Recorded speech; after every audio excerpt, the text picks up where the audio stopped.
1, 2, 3, go. And it went. Good morning. What? I don't know. I was going to say, and we're ready, but it came out wrong. Ooh. All right. Good morning. Good morning. And welcome to Needles at the Ready. I'm Kevin. I'm Ray.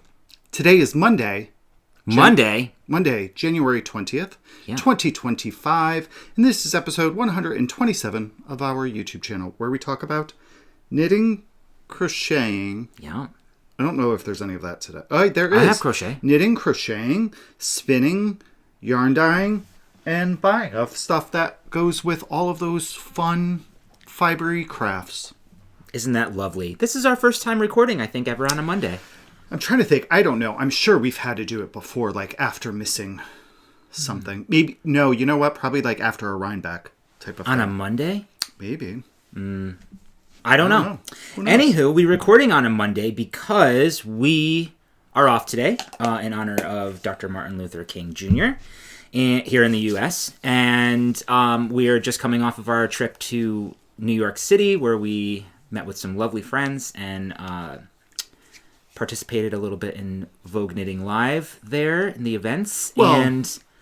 We participated. We didn't participate. Well, we interacted with the you majorly. The what? You interacted a lot with the credit card and the vendors there.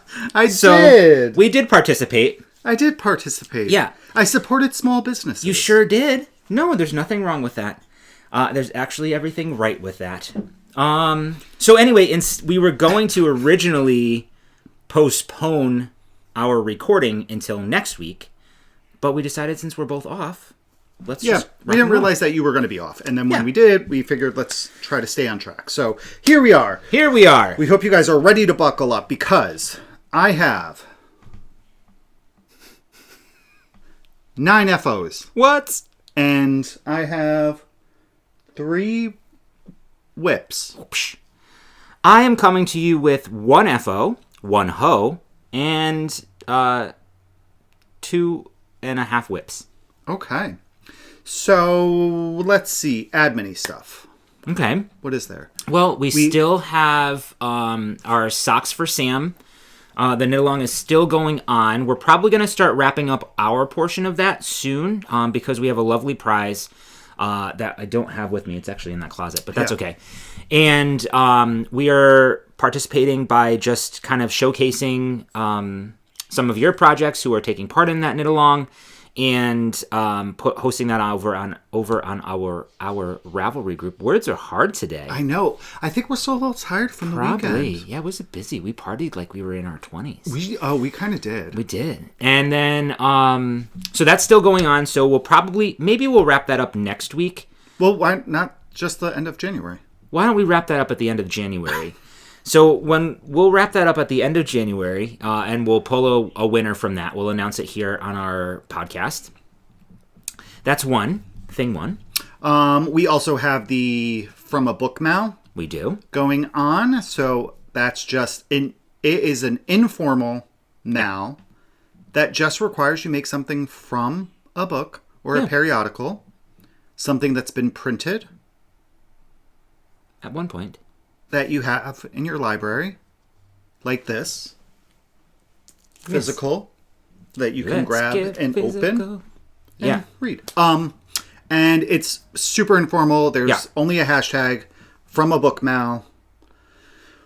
It's co-hosting. We're doing it with Fiber Hustle and Michael from Piece for Piece Crafting. So it's actually been really fun. It has been. There's been a lot of great projects that we've seen. Yes. And probably more books that are being purchased because of said mal. Yes. So that's on Instagram. Just use the hashtag From a Book Mal. And I think that's all, right? Yeah, and that'll lead us into kind of what we've been up to, because attached to that From a Book Mal, we joined in with Michael and Aaron and Chip and hosted a Zoom for those who are participating or was interested.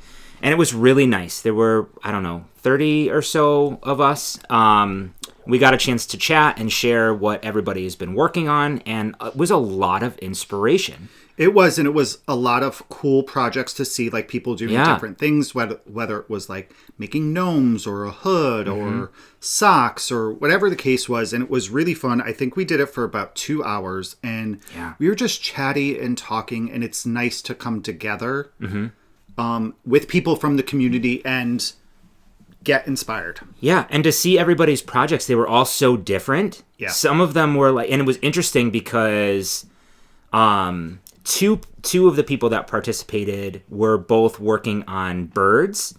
One of them was crocheting them. The other one was knitting them from these books. One of them was from Arna and Carlos's bird book. And then there was a Toft bird book, I think. Yeah, it's in my cart.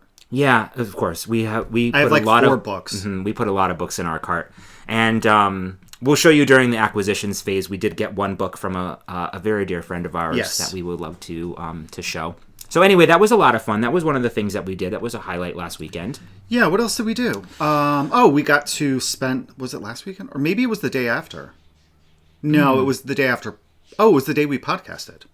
It was the day we podcasted. The day we podcasted. So 2 Saturdays ago, after we were done podcasting, we went over and hung out with Kim and Kate from the Knitting Posse and Michael from Upland Fiber Co., and just hung out in it and chatted and had a really nice time. Had some We were snacks. there for a long time. We were. We knit for a really long time. It was nice. It was so nice. Because I think we said with Kim and Kate, Laura unfortunately couldn't make it, but with Kim and Kate, the last time we had seen them was...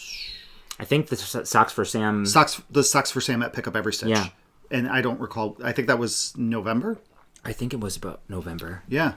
So it was after Rhinebeck. Yeah, so we hadn't seen them for a while, so it was nice to hang out with them and chat and just knit and work on some projects. Yeah, it was lovely. Michael has definitely joined the posse. He's now part of the posse. Yeah, he's now part of the posse. What else do we do? Let's see. I finished school. Well, not school. I finished the class that I was participating in J-term, which was a lot in 2.5 weeks, but I did finish, which was great. Finished right before... I think on Thursday I submitted my my last paper. So that was nice. So that's done, and then just jumped right into my next class that started tomorrow, technically. Yeah. And then what else? I think that's really it. We've been kind of just... And then Vogue. We went to Vogue. Yes. So for those of you who don't know, it is called Vogue Knitting Live. It is an event hosted by Vogue Knitting. It takes place in Manhattan at the... Marriott Marquis in Times Square. Yep. So it is I think it goes Thursday, Friday, Saturday, Sunday. Yep. Thursday, Friday are strictly classes and like maybe dinners or stuff like that. Like there's a lot of stuff that surrounds this. There looked like there was an early marketplace thing because there were some videos. I think Friday night. Posted Friday night, maybe? I think an early view of the market Friday night, and then there's the market Saturday and Sunday, as well as a bunch of classes. And you have a ton of well-known designers, or maybe not so well-known, teaching there. Yeah. I know, like, Hohi was there, Alex Bird was there, and I don't know the woman's name, but I know on Instagram she's Woolly Wormhead was there. I know another one on the Instagram is, I think, the Drunk Knitter was there.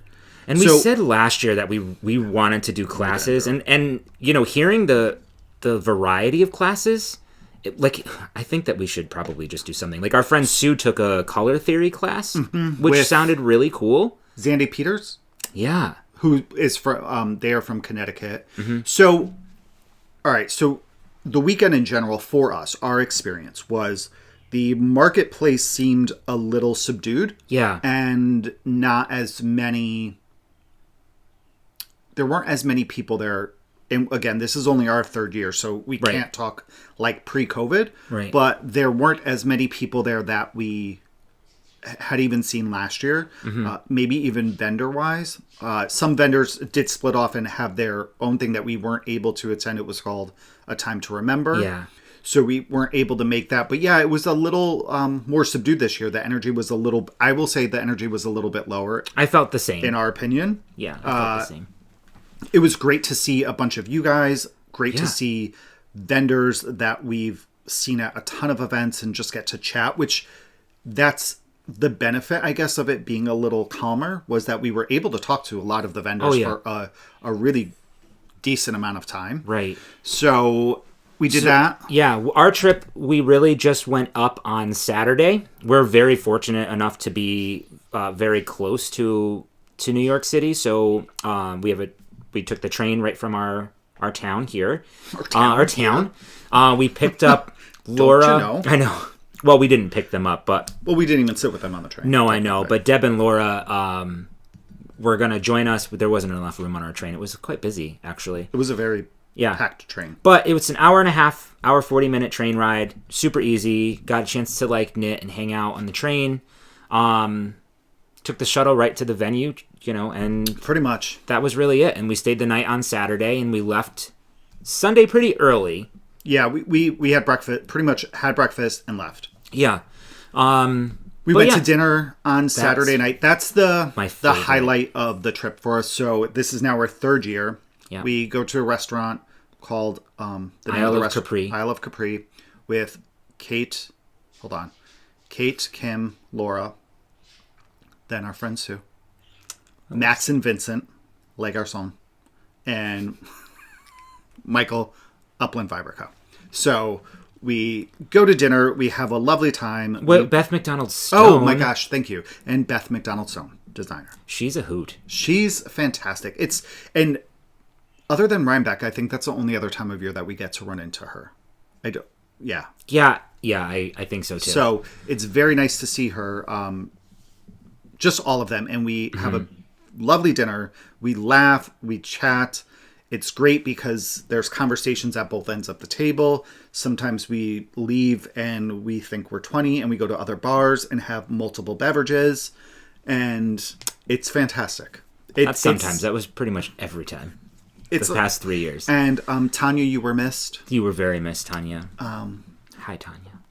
So, yeah, it's a really Bonjour. great time. That is the highlight of the trip for us. It's a great time way to just end the evening on Saturday. So we did that, and then we came home yesterday, and now we're here.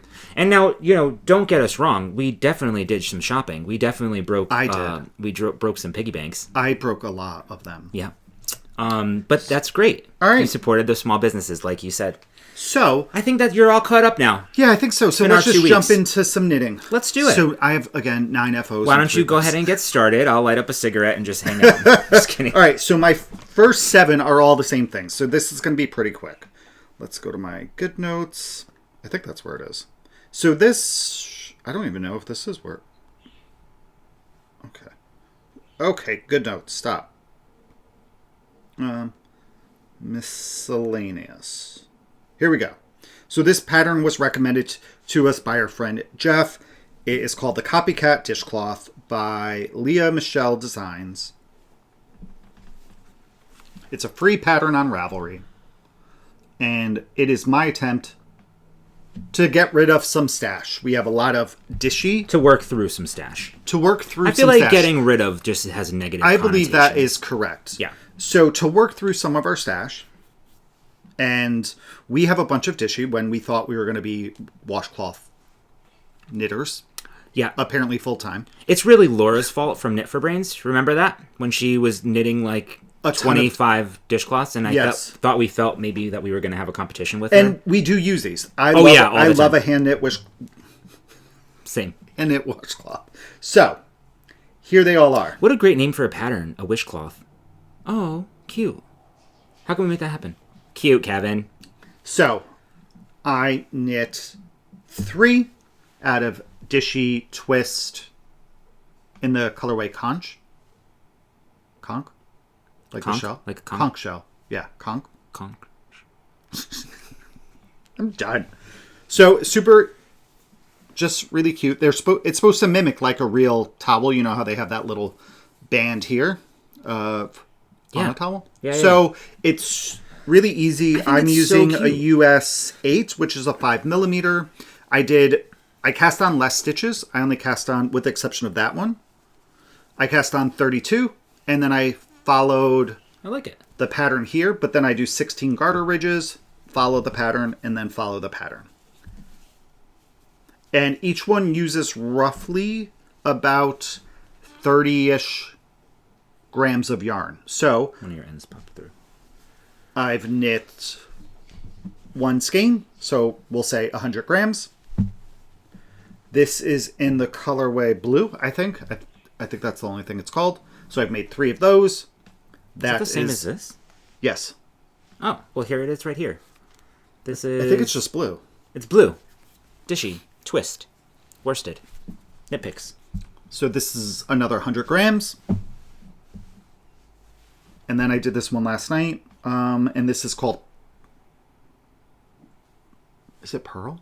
Hold on. It's in my Ravelry notes. We've been pretty good on Ravelry. So anything that we talk about here, if you would like to see...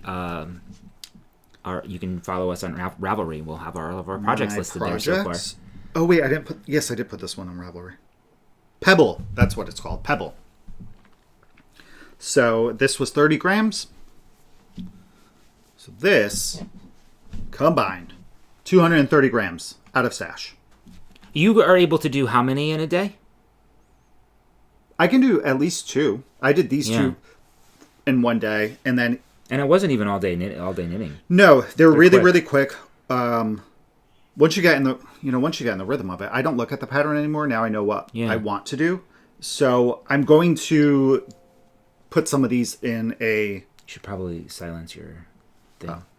I'll put some of these in like a gift bin, because our sister-in-law loves these. Or the other... I gave her the, like, what is it? The granny one? Corner to corner, or the... Yeah, that, like, corner to corner one. Grandma's favorite dishcloth? Yeah. So our sister-in-law has a few of those, and she loves them.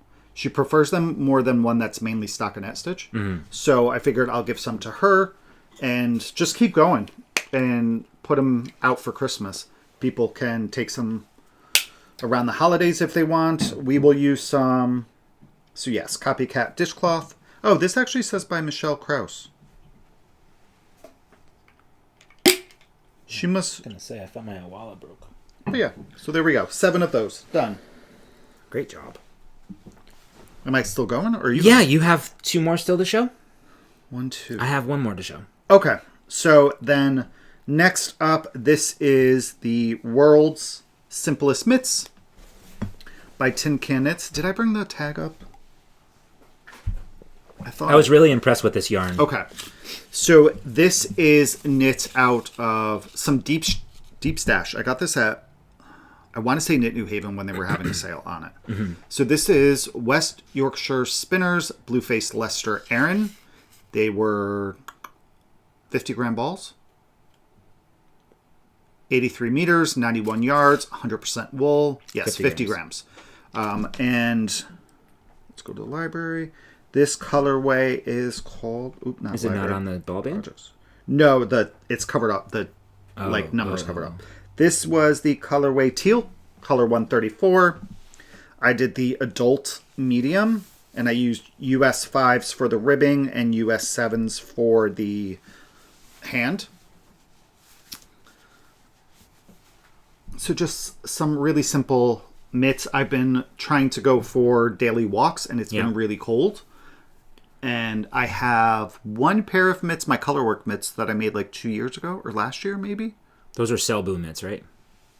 I think that's the style. I think so. I think that's what colorwork mitts are called. And then I just wanted a plain pair. Yeah. So they fit very well. They do. Actually.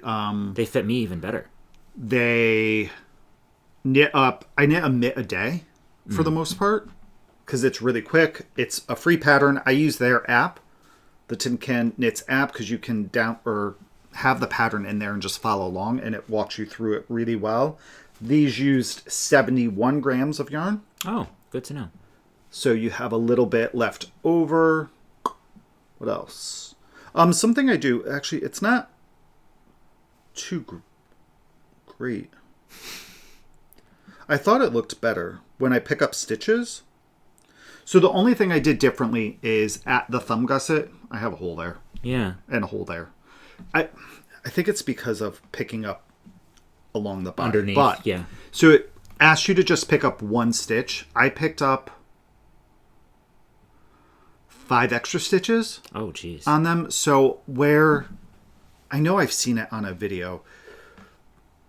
To prevent the hole, even that you get on the underarm of a sweater, like where you put your stitches on hold, that one strand of yarn, there's 2 pieces of it that are really loose for when you reattach it. So I pick it up and I twist it and I knit it through the back loop. And then I picked up the one for along the body of the mitt as it suggested. And then on the other side, I picked up another 2 and twisted them and knit them through the back loop and then decrease on each of the next 2 rounds so that I get back down to the correct number of stitches. And I feel like it's much more successful in a sweater. No, I think the issue with this hole here is where you pick it up on the body. Oh. That's not where, see here? Yeah. This is where, along the gusset, this hole is from picking it up on the body. Well, you could just, so you're going to tighten that. You could probably just tighten it. Yeah, I'll just go in and grab some yarn and tighten it. You have plenty here. Yeah. So this is what I have left. It's a very lovely, soft. It really is. I'm very impressed with it. Yarn. Yeah. And I use the worsted Aran weight pattern. You could do it in fingering weight, DK weight. So very quick. One of these, it's the same pattern I used for Riley's mitts that I did for Christmas. Mm-hmm. No, they look great. They really do. The stitches are so even. Yeah. It's a very, very nice pattern. It really is. And I'm sure if you wanted to, you could add like even color work up at the top after the, after here if you wanted to, just to have a little fun with it, or do some duplicate stitch and add a little something like an initial. Yeah, cute. First name, last name. You initials. Can color block those. You could do different stripes. Color blocking would be fun. Striping would be fun on this too. Or to do that in self-striping, that might be really fun. Yeah. I wonder how it would work with the gusset increases. Because then you have to break your yarn? No, you shouldn't have to, because you're just going to pick up those stitches later. Later. Duh. No, you don't break yarn. So so that is number 8 FO. Then you have 9 FOs. Yes. Is that what you said? Yes. So I have 1 left. So you can go. Okay, I'll go. Let me first start with what I'm wearing. This is the Old Fashioned by Maxim Cyr. I wore this all day on Saturday, and the more that I wear it, the more that I absolutely I just love this so much. It's super comfortable and cozy, and I just feel like, oh, what happened here? It's just some water on me, or spilled some coffee. I love the texture. I love how it lays. It's just an open cardigan, and it feels very casual and cozy for me. And this is knit in the colorway Raised Branches in the British Aran from Les Garçons. Okay. Here's my finished object. So you have 2 FOs. What? Yes. You said 1. Oh. Well, this one doesn't really count. This is a fakesies. Okay. I can go next because it'll be 2 seconds. Okay. I finished my Woolens and Nosh Les Garçons mashup. Oh, good. We could talk about this. Were we not supposed to? No, we were. We have to clarify last episode's sure. discussion on these socks. Okay. So I did finish. This is the winter from their Season of Socks collaboration between Michelle and Max and Vincent. And the yarn is gorgeous. These are probably one of my favorite socks. I cannot wait to wear them. Now that I finished and showed them up here, I can wear them. This is Michelle's oh my goodness. Targhee base? Yes, Targhee fingering. So it's 90% Targhee, superwash Targhee, and 10% nylon. I think it's absolutely stunning. I used the coordinating mini that came along with the sock set. Now, if you had been following along, I was stumped the last podcast because I couldn't figure out why my stripes were not matching. And I swear in my head that I hadn't split the skein, I hadn't done anything out of the ordinary, and I just knit continuous pair of socks. Well, then as I'm knitting and binding off, basically, I had a little lightning strike my brain, and then I remembered, you idiot, you did split the skein into two 50-gram balls. And when you did that, you wound from the opposite direction from the second part. And, yeah. So I did knit them in reverse. My second sock was knit in reverse. So fear not, Michelle, as all of you know, is quite good at what she does. And this was not an error from the dyer or an intentional changing of the colors. This was purely my choice, apparently. Which I think is actually kind of cute if I'm looking at him. So, at first glance, obviously, these look like completely like matchy socks. Yes, they absolutely do. However, they are not. The colors are reversed. So I'll knock over your tea. The colors are reversed, so you can see here the stripes don't match up. However, if I turn it this way, you can see that now everything lines up beautifully. Well, that's because when I split the skein, I did wind them incorrectly. Very nice. They're really nice socks. They are so nice. I love the colors. I did a 1x1 twisted rib, 72 stitches. I did a German twisted cast on. I wanted to get the majority of this yarn done, so this is all I have left of the main body. Yep, and this is all I have left of the mini, which I'm really, really happy that I was able to get heels, toes, and cuffs. With the mini. So the cuff I did about 1.5 inches, which is somewhere around 18 stitches or so. I do have all of the information on my Ravelry page, including all of the measurements, how long I knit my leg for, how long I knit the cuff for, what I did for my heel, how I pick up stitches, or how where I pick up my stitches. All of those fun things are all on my Ravelry page. So again, this is the autumn, I think I said winter. This is autumn from the season of socks. All done. Very nice. Thanks so much.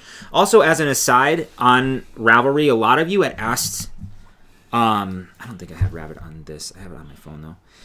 A lot of you had asked about the mitts, my rolled mitts that I did.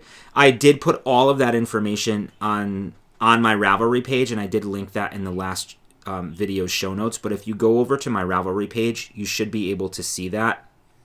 And I literally wrote out the entire pattern. Oh, good. Sorry, I just want to make sure so that I can show you. So I call these the Advent Rolled Mitts. So if you go onto my Ravelry page, you can see that I spent quite a bit of time, and it's not like a pattern, so don't at me. I did the best that I can with what I did.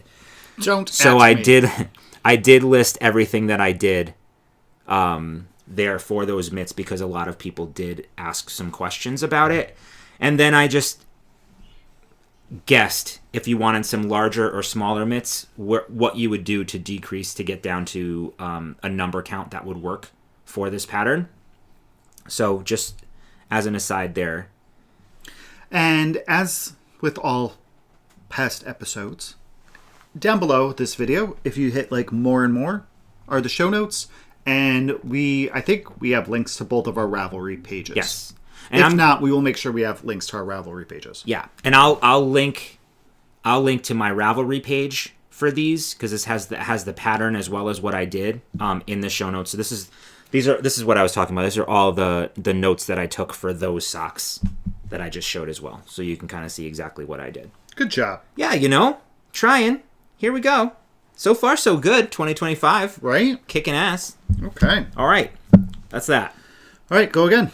Okay, my last FO, I just, during our Zoom, because I'm working on a pair of cabled mitts as part of that was my New Year's Day cast on for the book mail. But I didn't think that I can do cabled mitts while on a Zoom. So I chose a quick, simple, easy knit dishcloth from this book. I believe this is from Knit Picks.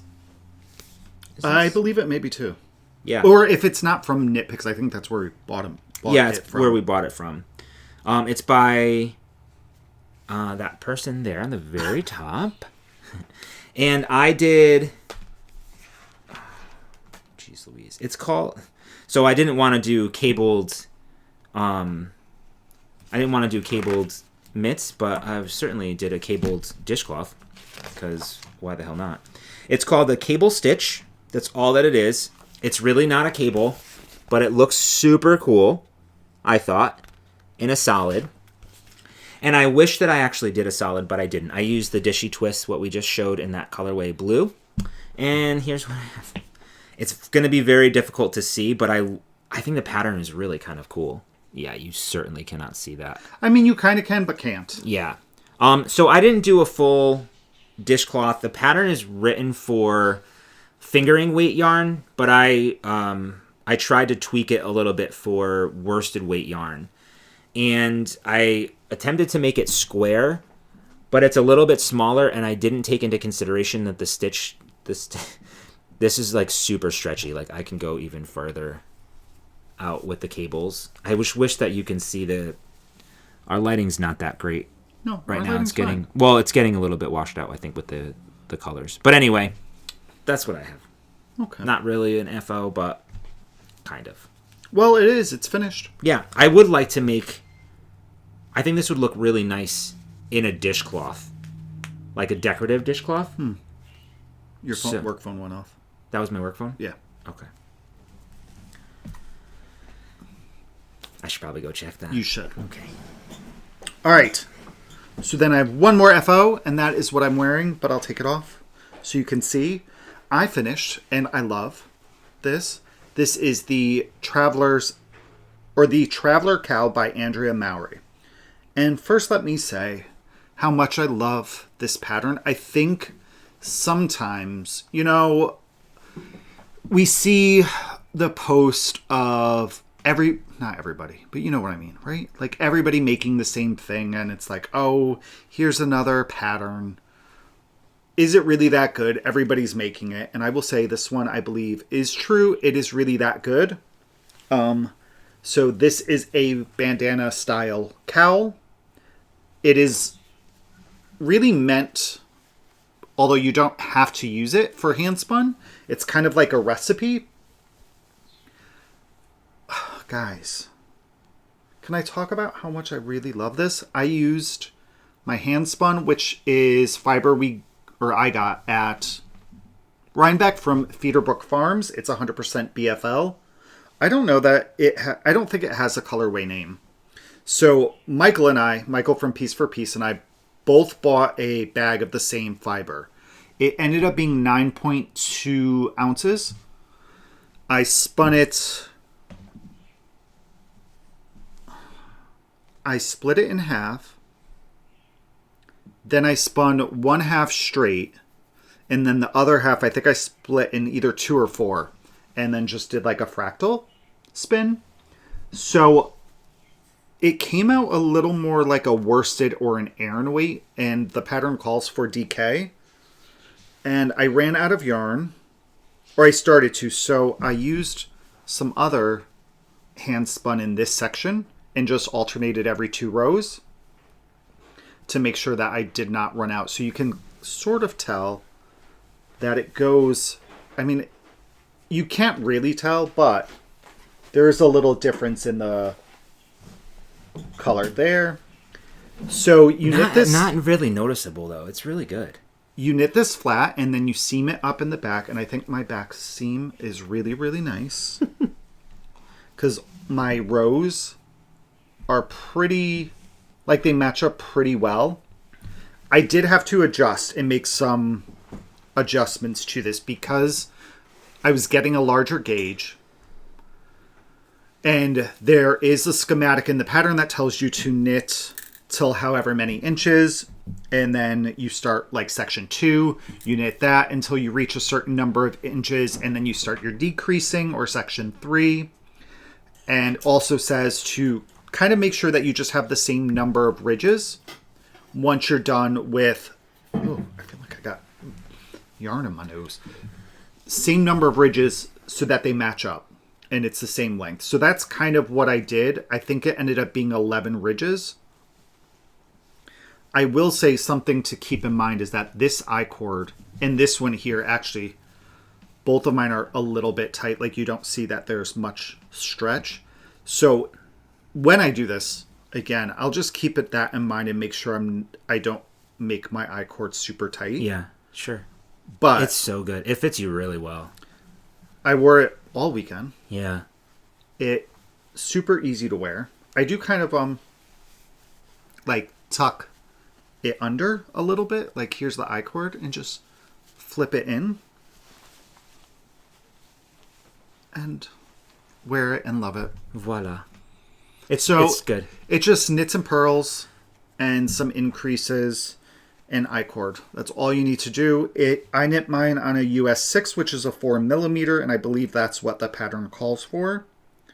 I was getting a gauge of 16 stitches over 4 inches, so my gauge was a little larger, and that was pre-blocking. Section 1, I want to say, called for 5 repeats, and I only did 4 because I was getting to the length that the pattern called for. And this used 252 grams of handspun. Wow. That's great. Which I think for the size that I made, I went with the medium. It should have used about 400... Let's go to the pattern. I want...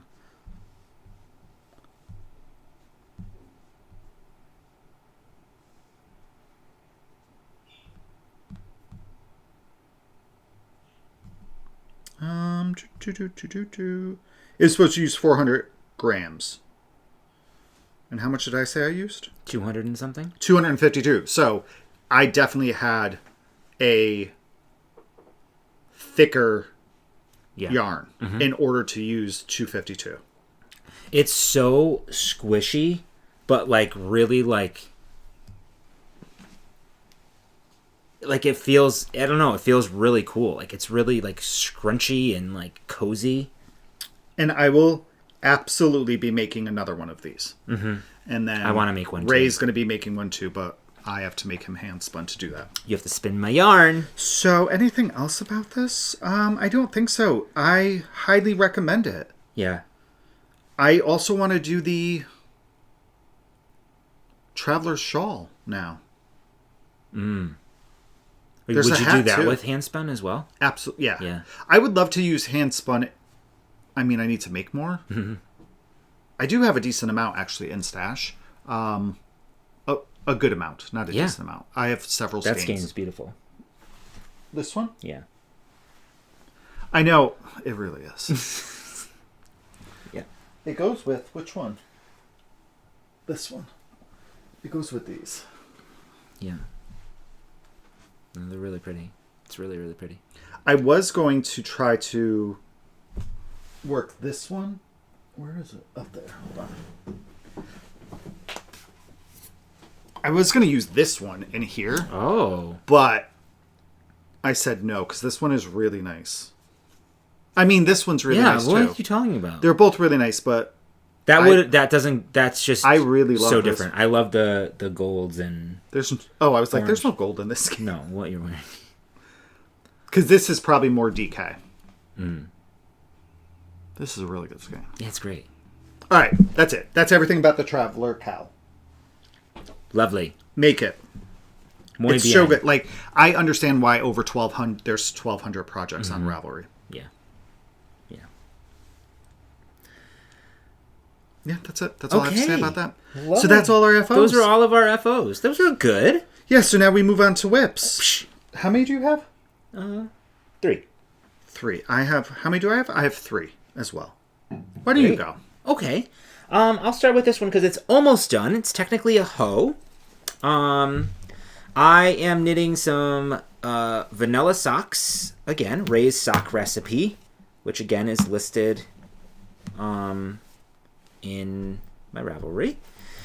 And I have one sock completed. These are our smaller sock blockers, so it's a little bit.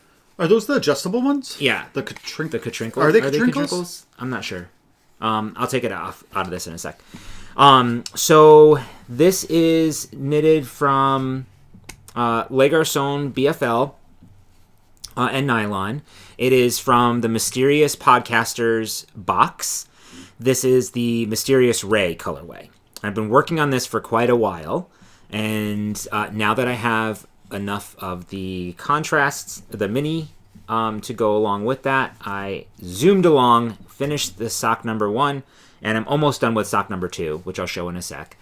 So these I did the legs a little bit longer. I did about an 8-inch leg, which is, I usually go about 7 to 7.5 inches, but I wanted to use up the majority of this yarn. I didn't want to have any left over. So I did about 20 rows, 18 rows actually, of a 2x2 rib, German twisted cast on, which is my go-to cast on.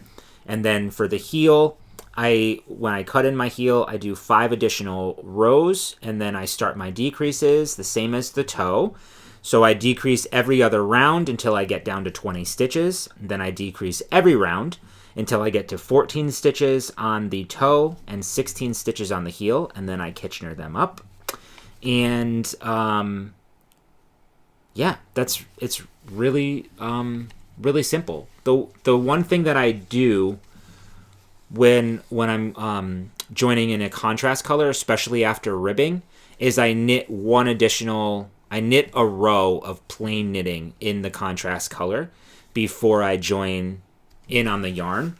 And what that does is it prevents those purl bumps that you can see on the outside of the yarn, or the little bumps on the outside. So like these little guys that see here, this would be on the outside of the yarn if I just joined it to the ribbing every other stitch. Mm-mm.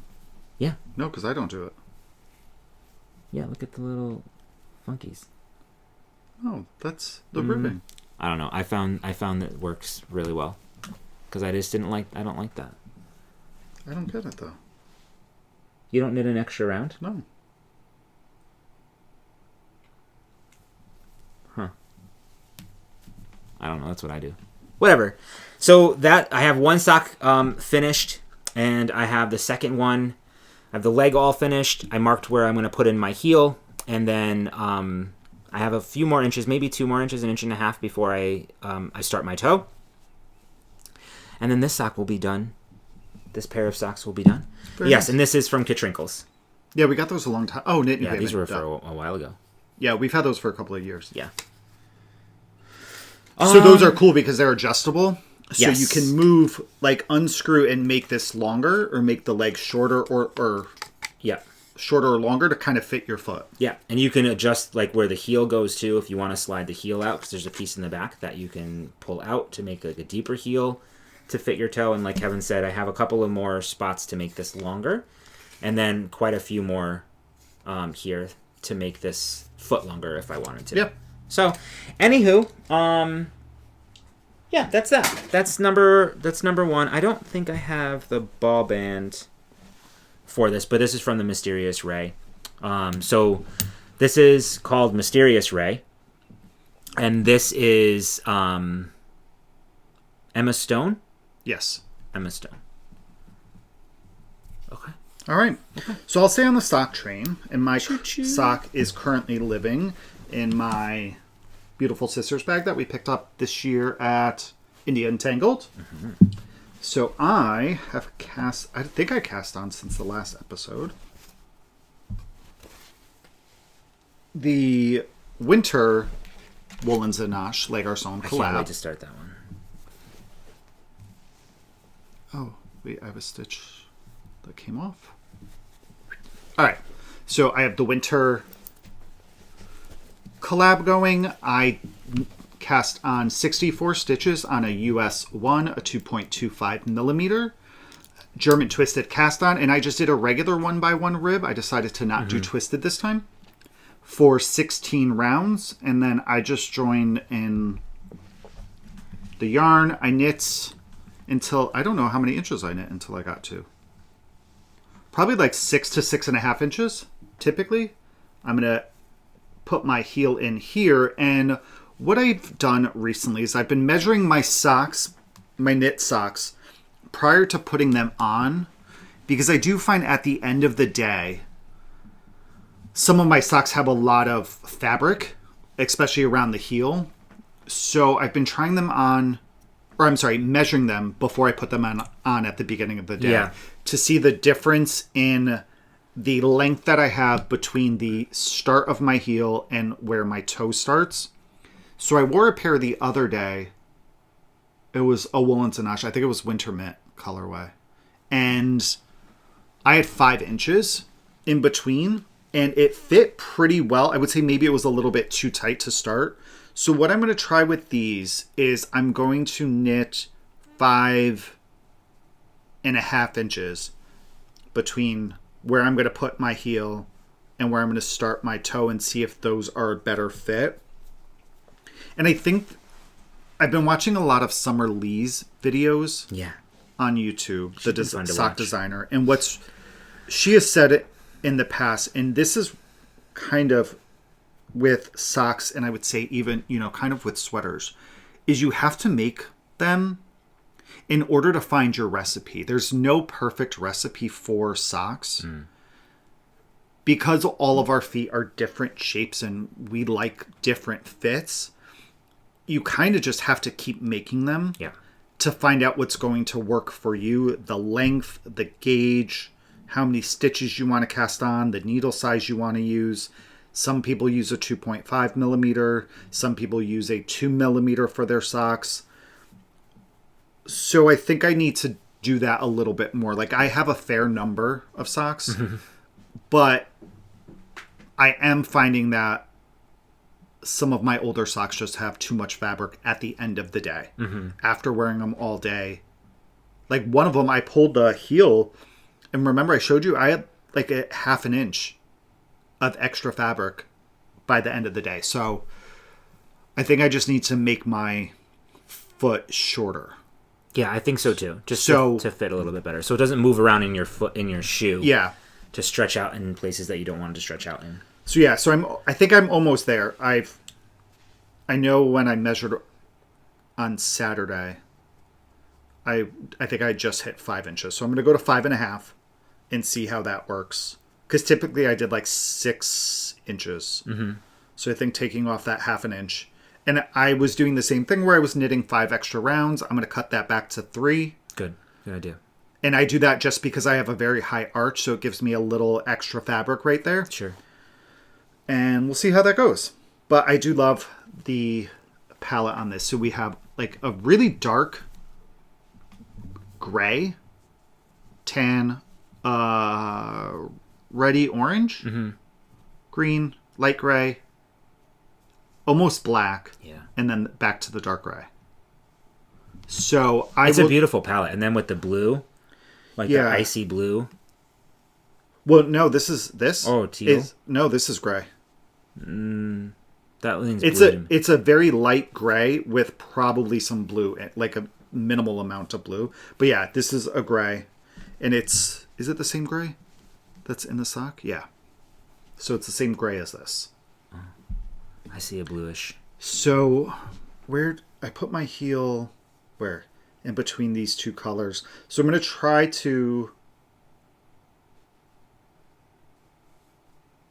Oh, I started... It's kind of like right in the middle of I know. So I started with this color. So I want to try to get a little bit more use so I don't...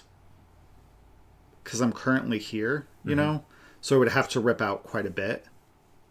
Whatever. But you could always move your heel up. Do you know what I mean? True, like if you want to, or move it down. Yeah, so I have a longer leg. Yeah, so I would finish that color pattern, color repeat, and then move my heel down. And then just move your heel to accommodate. Oh, okay. Maybe I'll do that. Yeah. We'll see. So yeah, so that is this whip 1? I think so. Yeah, that's my first whip. Nice. Okay, my second one, I made some progress on my Cozy Classic Raglan by Jessie Made Designs. Here is the pattern, Cozy Classic Raglan. It is a $12 pattern, I think. Yes. It is very, very detailed pattern. Very well done. I am knitting the large, which fits a chest measurement of about 36 to 38. No. 36? Yeah. Yeah. That's the size available. That's the large. 1, 2, 3. It's the fourth size. 1, 2, 3. Oh, 40 to 42. What am I thinking? I know it was like 36 to 38. But that's for a bust measurement with a finished... The finished project will be like 44 to 46. It has you in the pattern, like if your bust is this or your chest is this, then it, this size or whatever, and then you'll have that negative ease or positive ease, which I thought was really good. Okay, so I am using Red Stag Fiber in their Yorkshire DK base in the colorway Brick Tavern. This is a beautiful yarn. I think it's absolutely gorgeous with the tonals. Got this in Seattle at Flock Fiber Festival. And here is the ball band, Brick Tavern. The makeup of the yarn is 75% Polworth and 25% Masham. I love the label. Yeah, it's so very good. Nice label. Yeah. So here's what I have so far. I did mark where I showed it last time, and right now it's all, stockinette city basically. Here is the front of the sweater. So there's where I was, where the marker is. Very nice. Yep. And I think I still have like 6 to 8 inches left to go before I put in the hem. I love the raglan in this sweater. I did make a modification with the raglans. I did make one right and make one left. So I started with a make one right, and then I left one stitch on each side of the raglan marker. So I did my increase, knit a stitch, slip the marker, knit a stitch, did my decrease, another decrease or increase. So it gave a little bit more of a defined raglan there with the 2 stitches in between. Yeah. The pattern does not call for that, which looks really nice as it is. I just like the more defined raglan, especially for me and for my build. And then, I did everything else to pattern. I cast on with which was one of my favorite, my new favorite cast-ons, which was it's in the pattern. What the heck's it called? It's a tubular. It's a tubular, but the way that she does it is really, really interesting.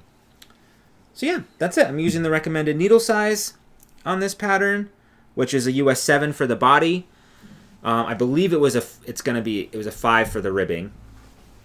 But I think the color is going to be really nice on me. I don't own anything red. No. So, and I love the tonality of this. And I've not been doing any kind of helical knitting or alternating skeins, anything like that. I haven't been doing any of that. And I think it seems to be pretty even. Right? Yeah. There's a little bit of it's just the tonality of it. Yeah. Yeah. I mean, you're going to get some pooling. Yeah, but it's really not. It's more like a striping, which is really cool. You have a little bit, but it's still different in person. There's more variation in the tones here that you can see in person. Mm-hmm. So yeah, I think it's really That's cool. super blown out, but yeah, it's really nice. Yeah, it's a nice deep red. So that's that. I've been kind of just when we're focusing on like a show and I need to like pay attention, I could just knit. That's kind of why I did the. It's nice to have that kind of project. The dishcloths. It was kind of nice, especially after. I mean, it really wasn't after the holidays, was it? I think I was still just coming down from it. I just needed simple stuff to begin with. I still am coming down from that. So that's why the dishcloths were really, really nice to just, if I didn't know what I wanted to knit, to just grab something and go. Yeah. Oh, I'm sorry. So the needles I used was a US 2 for the cast on, a US 3 for the ribbing, and a US 7 for the body. I do have that listed in my project page on Ravelry, although it's just very generic, the size that I'm knitting, the yarn that I'm using, and the needle size right now, until I finish. Good job. Thanks. All right. My next whip is a spin. So this is, I'm still working on my spin from Murky Depths, fiber that we got from Indie Untangled? Yeah, right? Yes. Michael and I, Indie Untangled, got it. Correct. Great. So this is called, I think it's called Warbler, and it is 100%, is it Rambouillet? No. I forget, actually. We are just so detailed. We come to you with all the details. No, I left a tag downstairs. So this is what I have left.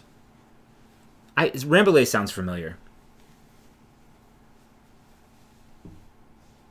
So it's blues, yellows, grays, some like purpley in here. There's some white, actually. There was quite a bit of white. You got a little like peachy tone there. Some greens over here. So I am going to, oh, hold on. Before I forget, so I have about, how much? 0.8 ounces left. So I'm hoping to actually finish this today. And then once this is finished, and I think I'm getting a pretty, like, we'll go back. I'm getting a pretty decent one. It's been, actually, I'll take it out even further. Looks very even. Yeah, there's definitely thick and thin spots. Here's the colors. So you got some of the yellows. And here's like that really light section where there was a lot of white in there. That's going to look really cool. You're going to apply it? So I'm applying it with... So once this is done, so this is going to be the full 4 ounces. Uh-huh. And I spun it straight. No, that's a lie. That's a lie. I split it in half and then just spun it. Did I? Oh my gosh. Did you write it down? No. I don't remember now what I did. No, I did. I split it in half. I think. I have no idea. And then, once that's done, whoop. Oh my gosh, just... Then it will be, I'm going to spin this, and this I'm going to split. That's pretty. Quite a lot. Let's actually just take this out, because I have to start thinking about this. So this is from Cesium Yarn. It's also fiber that we got from, or I got. Isn't it cesium? Is it? Cesium? Okay. It's based on an element in the periodic table, I think, isn't it? Oh, fantastic, yes. I'm not quite sure. So this is Shanico top fiber, I asked. It's 100% non-superwash Shanico fiber, 4 ounces. Colorway's called Fork in the Road. So I'm going to apply this with this because it has a lot of the it kind of does. Like tones in it. This just has way more yellow, and I think it's going to be really fun to see the light side of this kind of applied with that.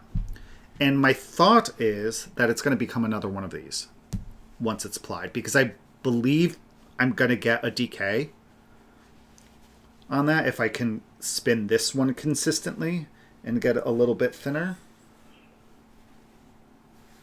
And this one I'm going to split, I think, into 8 strips.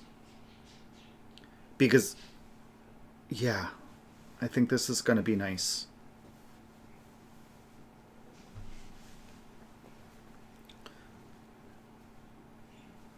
And this has a little more orange in it. I love the...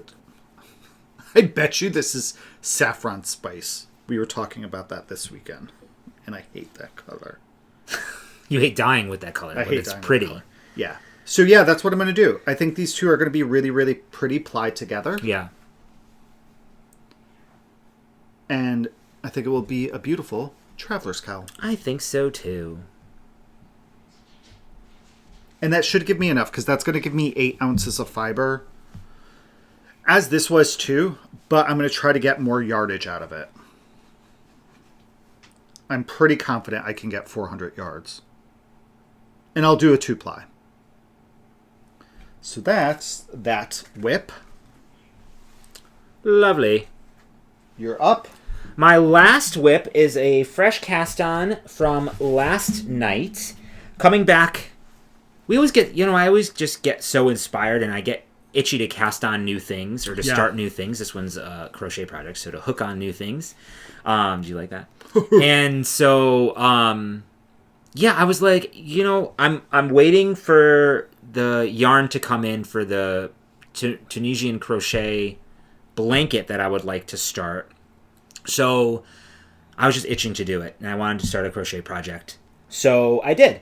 I found a crochet pattern, a Tunisian crochet pattern called the Ringing Rocks Shawl by Jennifer Lovett.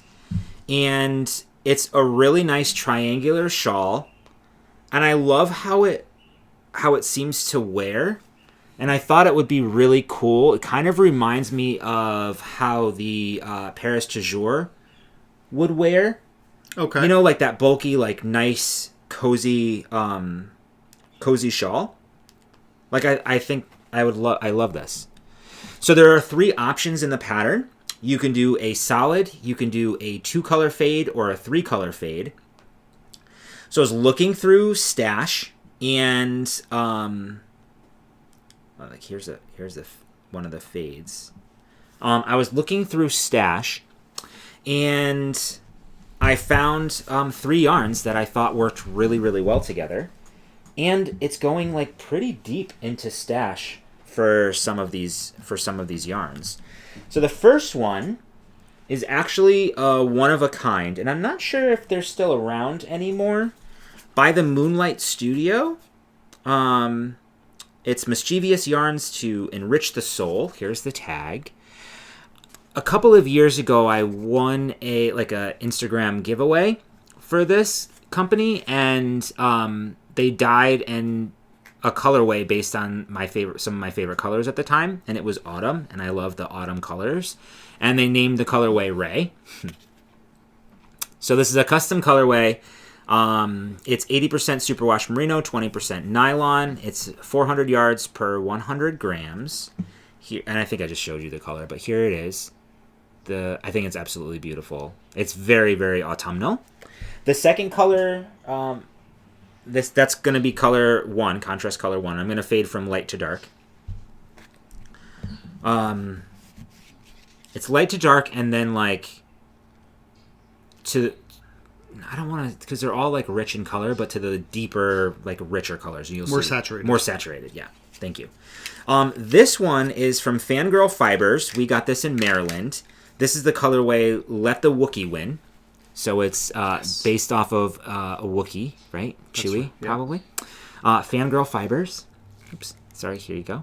Let the Wookiee Win. And this is also an 80% superwash merino, 20% nylon. Same yardage, 400 yards for about 100 grams. So that's going to be color number 2. Cool, right? And then the third is from Fiber Optic Yarns. This was probably gotten at Rhinebeck. Yes. But I feel like... No, Rhinebeck. It was Rhinebeck a couple years 2 years ago. Yeah. It's nice to go into Stash and be like, oh, I bought these for a reason, right? Plus, I'm kind of drawn to these colors, so I feel like they all kind of go together. But this is in their cashmere, with a K, based 80% superwash merino, 10% cashmere, and 10% nylon. And then the colorway is Sedona. I'm assuming that's the colorway. Yep. And then 1021 Laura is probably who dyed it. Maybe? Maybe. I think so, because I've knit... Remember, my shawl's out of fiber optics. Yeah. And then here is this color. See how it's saturated and yeah, deep that is? As I'm looking at it, I'm Yeah. I kind of like how this goes into it. Like, these two could probably be released if I was going to go Reverse, light to dark. That's what I meant. Yeah. But I like ending in, like, that super saturated. Because this is more tonal than this is. It has the white, so I think that kind of makes sense. I think it'll be a good transition with this one in the middle. Yeah. Right? So those are the colors that I chose. And here's what I have so far. I am using the recommended hook size, which is a 5mm hook. Let me just take this out here. And this is what I have so far for the shawl. Pretty. It's pretty, right? Yeah. So it's a lattice stitch. This is all new to me. I've only done one Tunisian crochet pattern, and it was for a dishcloth, and it was just using the Tunisian simple stitch. So in here is, I just think it's really, really pretty. Yeah, it kind of, to me, mimics... Like a linen stitch almost? Yeah, that's what I was going to say. For some reason, it reminds me of a linen stitch, or that stitch that I did on that Hohi shawl that we have or cowl that we have as the sample. Oh, yeah. What was that? Paris to Berlin? No, that's a lie. No. That's what we talked about this weekend. Berlin. Yeah. I think it's called the Berlin. Maybe. I'll look. So I am absolutely loving the process. I'm loving the pattern. It's really easy to follow. There are wonderful tutorials in here from Paris in Berlin. Paris in Berlin. We talked about... Forget it. Go ahead. No, we did. It was Montreal to Paris or something like that. Yeah. Let's see. What can I say? So there are Tunisian... I'm learning new stitches. Like I said, there are tutorials in there from TL Yarn Crafts. She's great. Her tutorials are fantastic. And that's Tony Lipsy. Yep. And in this is the Tunisian simple stitch, full stitch, which are the increases, and this linen lattice kind of stitch. I just think it looks so pretty. I like up close. I don't know, like no, it's really nice and really cool. Blows my mind how quickly crochet just works up. This is This is definitely a slower. I'm learning. It's slower for me than traditional crochet. But you've done it since last night. Yeah, I started this last night.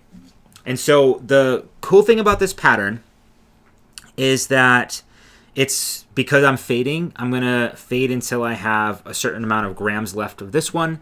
Then I'm going to do my transition for a couple of rows. And then everything is kind of weight-based so that I won't run out of yarn, hopefully.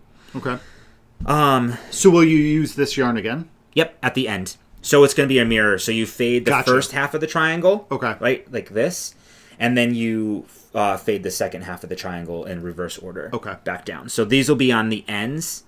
This will be like, the second, and then this will be that in the middle piece. Okay. So when I put it up, like depending on how I wear it, you should be able to see like this, right?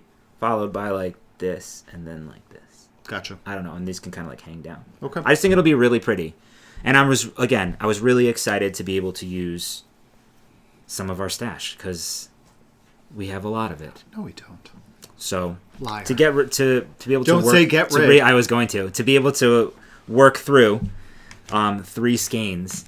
These are I'm using my Chalgu interchangeable Tunisian crochet set that we got like a year ago, and I've only used one time to make a dishcloth. So I'm super excited about this. One of the things that I will say, and I've obviously not an expert, and I've only tried these for Tunisian crochet, is that I found I had to kind of you can kind of feel it. There's some resistance in here. I don't know if it's you can feel it here. There's like the wood is not smooth. Where? In the corner, put your nail, fill it with your nail. On the hook? Like right underneath. Oh, I see. Like in... Do you feel it? Yeah. So the yarn is getting snagged a little bit here. I don't know if you can even hear it. I'm trying to like wear it down. But if there's any finish on there, you may be pulling the finish off. It's not. And it's just going to make You can see the gashes in there. It's just not it's not super smooth. Maybe contact Hjalgar. I'm not going to go through that process. It's right in there. You're probably not going to be able to see it, but does this help at all? No. The professional podcasters do something like that. Anyway, there's but I'm working through it. It's not a problem. In the beginning it certainly was, though, as I was learning the stitches. But now I'm just keeping my gauge nice and light, nice and loose. Nice. Yeah. It's the back of the fabric. That's even really nice. It's nice. Yeah. Yeah. I'm super chuffed with this. Chuffed. Okay. What else do I have to say about it? I think that's it.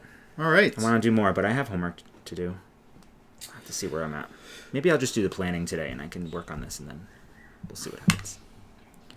Okay. Nice. This is living in my Portland leather co bag. That's my Portland leather. Kevin's Portland leather co bag. Yeah, I just found it in the closet. Sorry. I needed a bag. And I think it's going to be a large shawl, so here we are. All right. I have about 80 grams still left. So I have quite a bit to go. Yeah, for sure. Before I start the next color. All right. So my last whip is living in this bag. What is it now, Gussie? Yeah. From Jay, and this is my From a Book Mal project. I'm doing the... Oh my gosh. The Painting Waves shawl. So pretty. By Stephen West, and that is in the Painting Shawls book by Stephen West. And here is my progress. Last time you guys saw it, I had just, I think, finished here. So I got another 1, 2, this 3, here 4, is 5 so gorgeous. sections. This is my favorite. Yeah. This is fun. Actually super easy. I have made some mistakes, though. I keep forgetting to do a yarn over on which side? On this side. So my stitch count is always off. So I have to fix that again. But it's a really, really simple pattern to remember.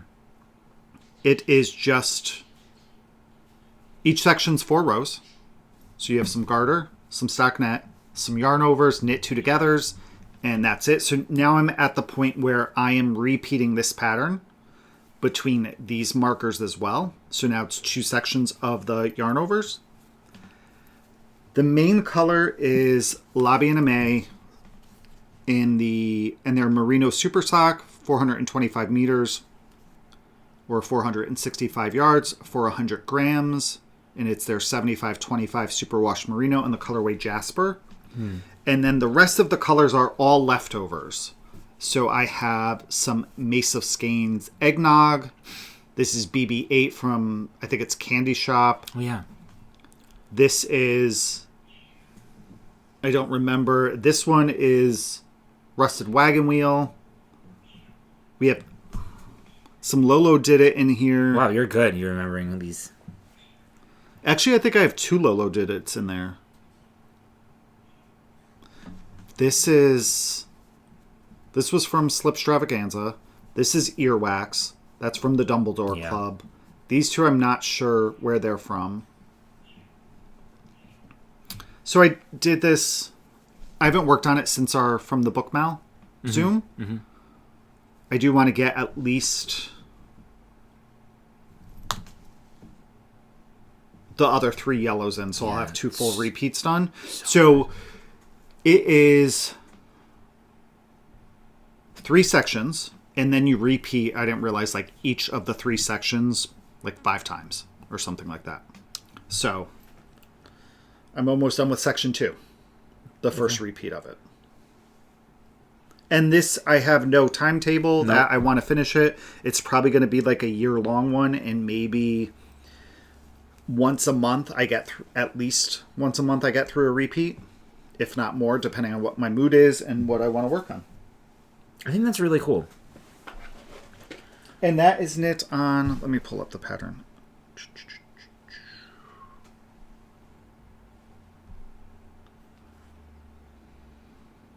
Shawls.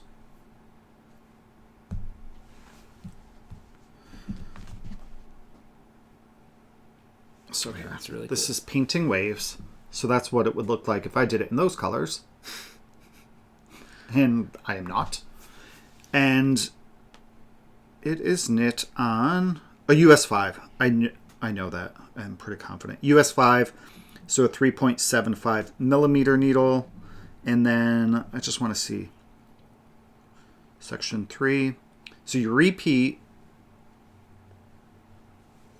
Oh, once you're done with, or once you do section 3, you repeat section 3.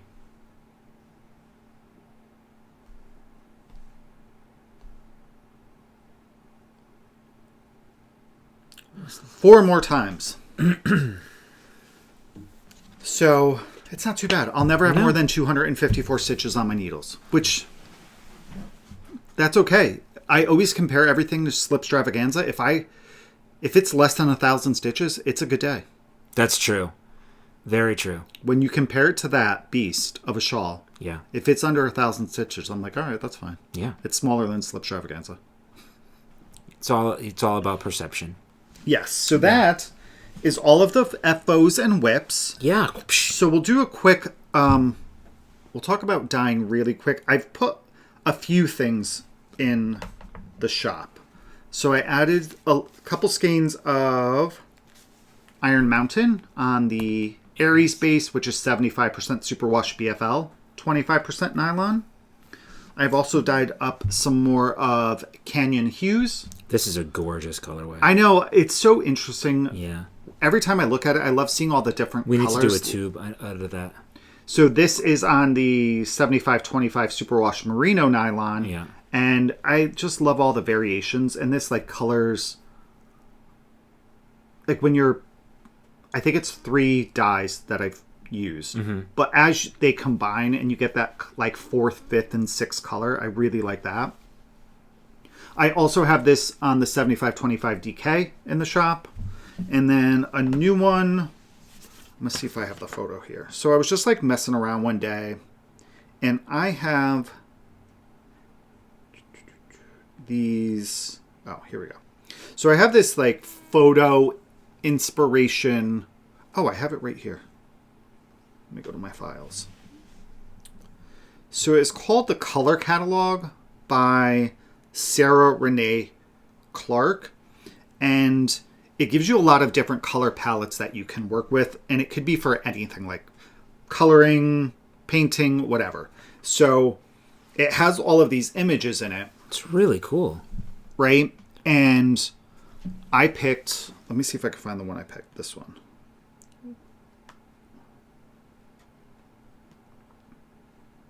This image.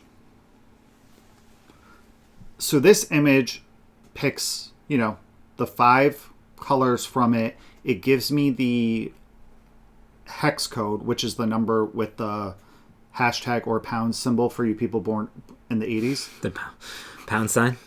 And it gives me this CMYK, so cyan, magenta, yellow, and black numbers, which is what I use to mix dye colors. So I wanted to play around with some of those colors and come up with a colorway. So I did. And this is called... Oh, sorry. My last sip of coffee had a bunch of coffee grounds. Oh, fun. Ooh. So this I'm calling Sunflower Field. Sunflower Field. This is on the 75-25 merino nylon. This is what it looks like outside of skein form. Really, really nice. So I think I captured kind of it. I wish I had a little bit more of the brighter yellow. The brighter, yeah. But there's actually more of it, I feel like, in person. There is. Than it shows. Mm. But I actually was really pleased with it. I don't have the other one. I haven't taken photos of the other one, but I did try 2 different dye styles with it, and this is the one that I like. So I'll be keeping this. Will be a new colorway, and the other one, once I get some photos of it, it'll be a one of a kind. So that is, again, Sunflower field. Beautiful. So I think that's all I added. Okay. I may have added some other things that like are existing colors and just getting some stuff in the shop. And then there'll be a lot more added over the next couple of weeks because I'm working on an order. So I'll be adding a lot on the Athena base, which is the 8515 extra fine superwash merino.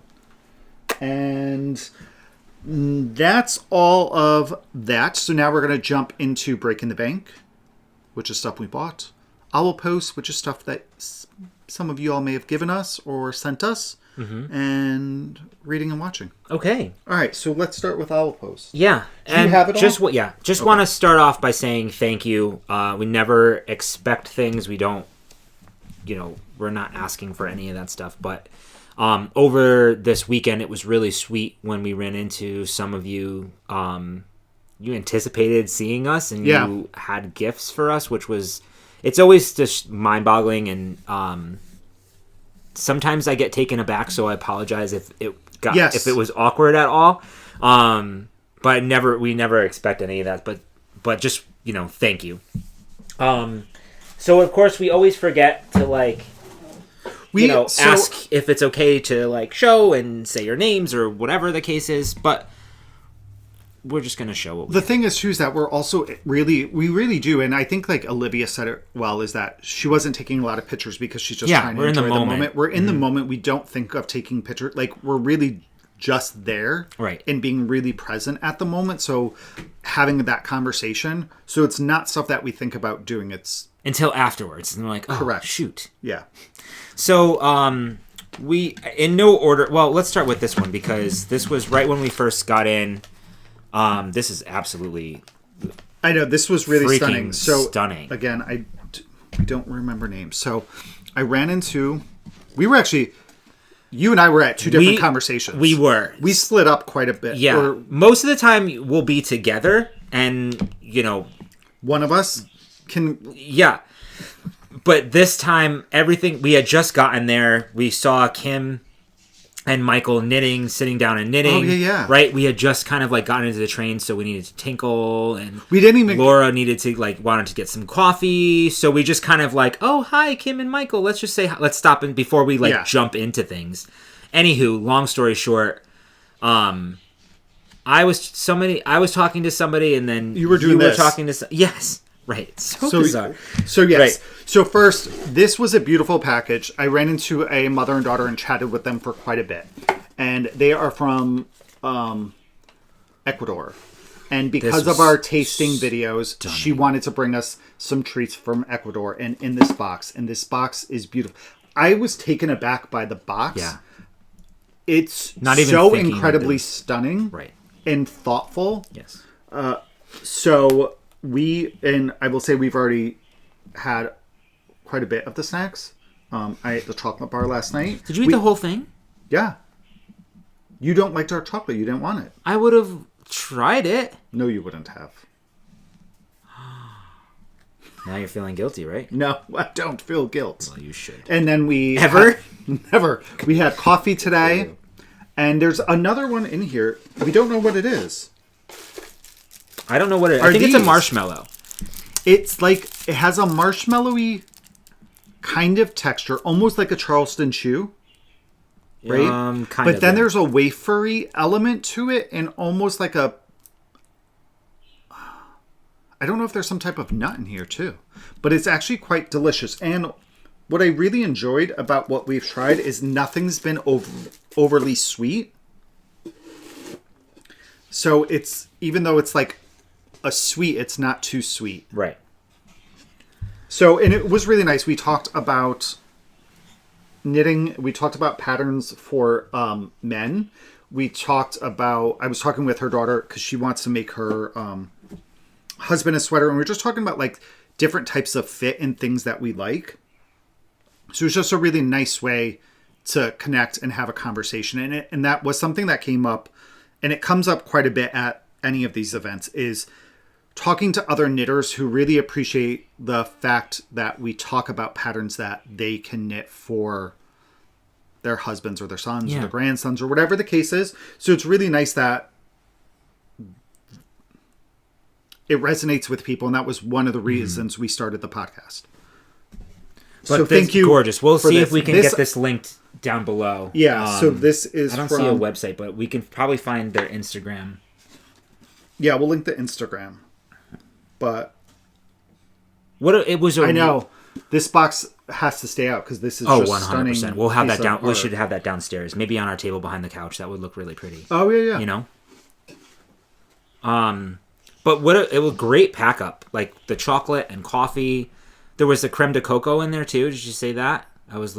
Yes, there's a bottle of creme de coco downstairs. But I don't know if it's got alcohol in it or if it's just chocolate and coffee. She wasn't sure either, so she was like, if they stop you, because you can't bring alcohol into Vogue. So, like, she's like, if anybody asks, she's like, I'm not sure, but... The bottle doesn't have any information except for, it says creme de cacao. Cacao? And it just says coffee and... chocolate. It doesn't say anyway. Yes. Whatevs. The next thing, while Kevin was chatting with those fine folks, and I did get a chance to say hello, and I think I gave you a hug as well, which was really sweet. I was chatting with Beth, who made us these beautiful bags. We've shown this concept before, with the anyway. Let me just show it to you, and I can explain it to you. So this is Bossy K Creations. We'll have her shop link down below. This is Beth. She was trying to... It was funny. She said she was trying to find some Harry Potter fabric, and where she was kind of all sold out. So this is all that they had. But I think it's really cute. Yes. Yeah. Ron looks a little possessed there, but... No, it reminds me of a style of cartoon. Yeah. It reminds me of some... You know who he reminds me of? Do you remember the Care Bears movie with Darkheart? Absolutely. Doesn't he look like Darkheart?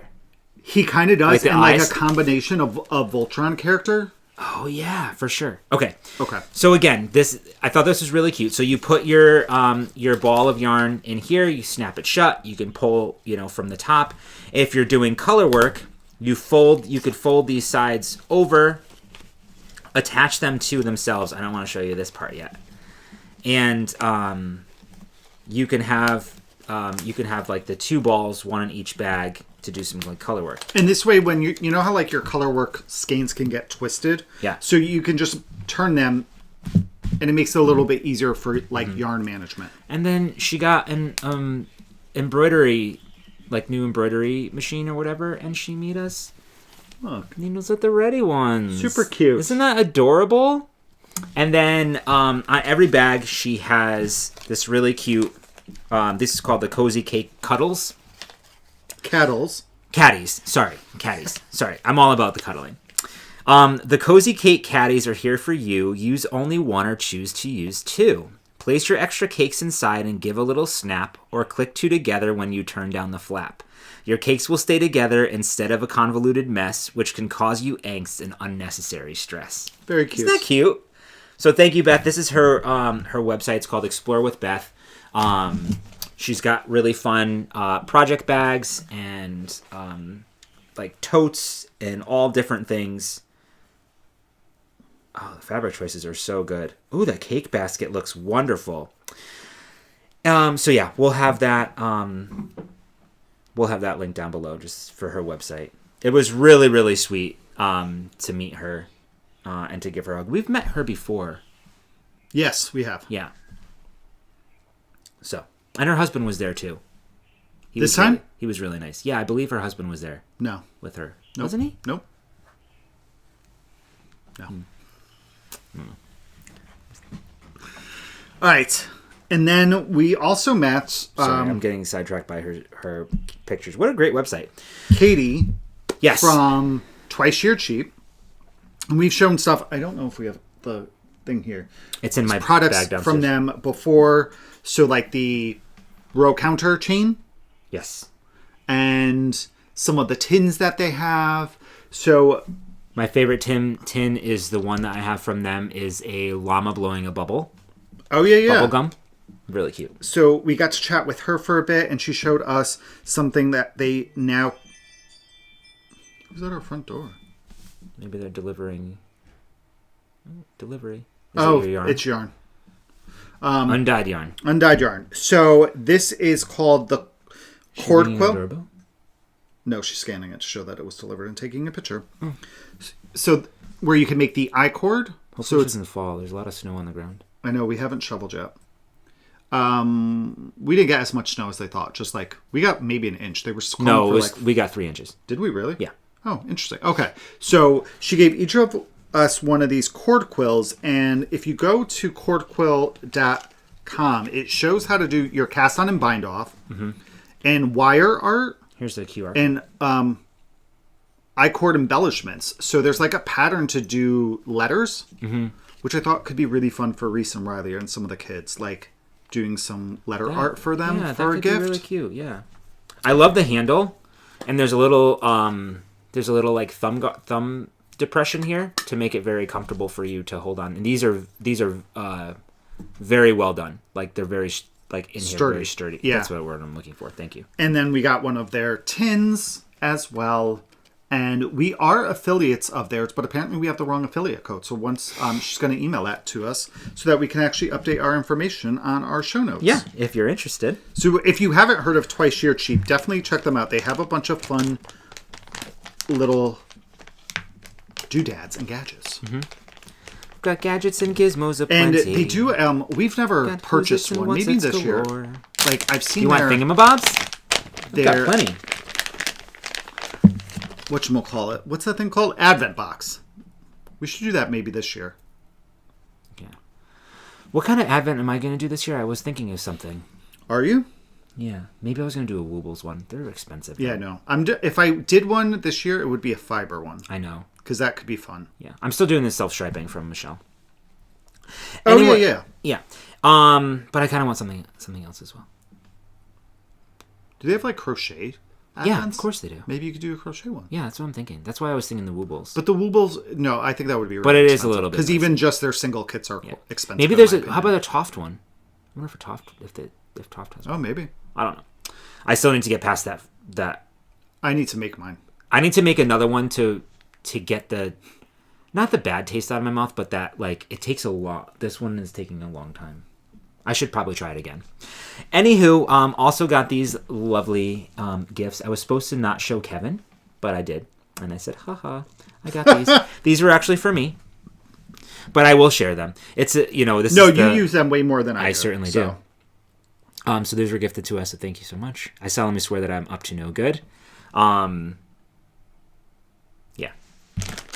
What else? I think there's one more thing. That was from Now. From who? The Mal? Yeah. Is there something other than that? No, that's all I have on this end.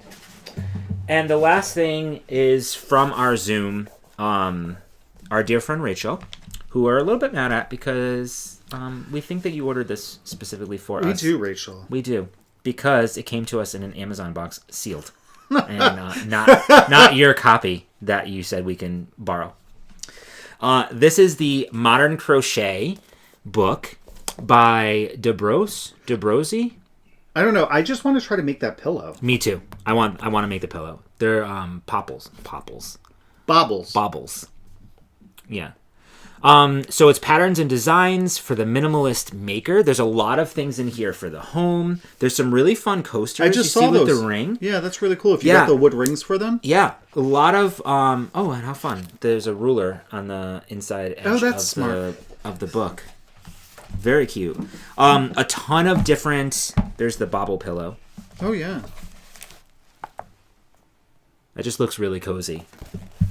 There's a lot of information in here about how to crochet, like some abbreviations that we might find in crocheting, managing gauge, adjusting projects, using substitutions, how to read a pattern, increases, decreases, all these different things, where to put certain stitches to do certain things. But the patterns are... What's that one, a blanket? It's a poof. Oh, no, it's like... It's one of those, like, rolly pillow things. Yeah, that's fun. Yeah. It's a bolster pillow. There's really fun things in this book. A lot of it's for, like, the home. Do you think a lot of it's bulky? Because it feels like a lot of it would be bulky. It might be. This is the kind of yarn that the Woobles are made out of. This like chain. Does it give you? I'm gonna look. A yarn recommendation, like a brand? Oh, these are Stitch. Oh, that's a Stitch these dictionary. are Stitch Dictionary and how to do certain things. I kind of want to know what that yarn was, though. Yeah, there's a whole. Look at this. There's a whole section on all the different stitches that you can do. It's really good with photos and like here's half double crochet, how to accomplish that. Really cool book. I don't know. This blanket is really pretty too. A lot of the yarn looks. So that says Lion Brand Woolies thick and quick. A lot of this actually is when I was looking at it. Where's the Yes. The roll pillow in there. Here. Oh, there. So where's the yarn? Yarn. Wool in the Gang, crazy sexy wool, color ivory white. Yeah.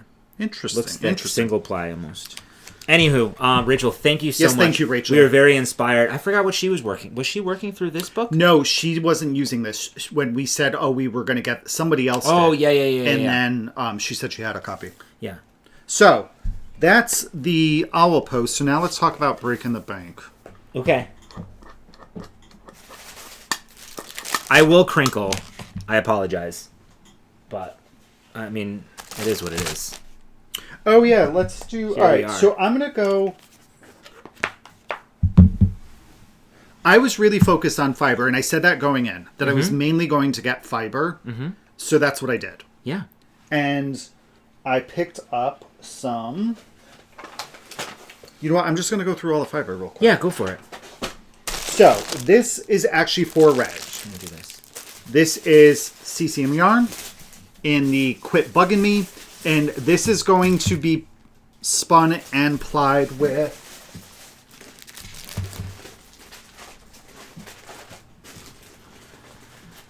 Let's see if I can find your other one. Yes. At least this is what our thought was. I'm not quite sure now that I see it again in person. But Ray picked this out at... Rhinebeck. It's Into the World Bounty Hunter's Picnic. So this, I thought it had a lot more green than it's actually currently showing. So we were thinking the same thing for him to make a traveler cowl. To have, because we thought this was much darker and had more green, to use the dark greens. There's like almost no green in here. So we were thinking these two together. So we may have to change our minds. I don't know. But, so this was purchased for Ray, for me to spin so he could make stuff with it. But, honestly, like, this wouldn't be bad by itself. Like, to do, like, the hat that you did with your hand spun. Oh, yeah, the Lyle cap. Yeah. I'll have some left over. So maybe hat and mitts. Oh, hand spun hat and mitts? That might be nice. Yeah. If I can do it in a... I don't know, it depends if there's enough yarn, but... So this is in the same fiber, the Shanico top. Mm-hmm. And then I purchased to go together these two of the Shanico top. So this is Mountain Pool, and this is Mystery Machine. Cesium. I think that's how you say it. So these two will be spun and plied together. Yeah. It's going to be really cool. Yeah, because I saw this. Even if I don't do that, I saw this. Mm-hmm. She showed a picture of this spun up. Yeah, and this is nice. Really beautiful. Yeah, really, really beautiful. And then they had... I just thought that was such a fun color. While Kevin was looking at this in fiber form, they had this in a sparkle sock base, or like dyed like yarn. Yeah. And oh my goodness, it was. I said, you got to get this away from me. Put it back. I don't need it. But yeah, really, really fun mystery machine. Scooby-Doo. Okay, and then... Oh, this is gorgeous, too. I got this. This is... Because I don't have any of this while we're talking about cesium, do you want to... Yeah. So we also... They were very kind and gifted us this for a giveaway. So this is Muppets Take Manhattan. Squishy sock mini set. So it's an 80-20 base. There's 5 minis in here. Each mini is 80 yards or 20 grams. So you get 400 yards total. So you have this really beautiful, this is like a purple. These are both kind of purpley. This is more blue though. It's kind of like a little more red. Yeah. And they had full skeins, they had fiber, and this was really cool because they had dyed the fiber first and then worked the colors backwards to make the skeins. So really, really pretty. So this will be a prize for one of you all. Yeah, we'll put it together with like a bag. I think it'll go nicely with like one of the bags that we have. We'll do a pack up, you know. Yeah, we'll figure that out. Yeah. And then, all right, and then, so I got... Sorry, I just, while you were talking about them. No, that made sense. So, stopped by Murky Depths and got this color, and this is 100% Targi, which I don't have any Targi. I don't think I've spun any Targi at all, so I thought this would be fun. I love the blues and the greens and this and the browns. And then... That's a really beautiful color. While we were there, we couldn't not stop at Long Island Yarn and Fiber. And this took me a little bit to... Long Island Yarn and Farm. Oh, what did I say? Fiber. Because you got fiber. Yeah. So I was looking and they had in the booth... And funny thing is that anytime that we've seen the booth previously, I wasn't really spinning. So my focus and what I look at is very different now. So they had on one of the bottom shelves all of these 1 ounce balls of fiber, and you could buy, they were $5 each, or if you bought 4 or more, it was $16 for the 4. So I bought 8 little 1 ounce balls of fiber. It's 100% merino.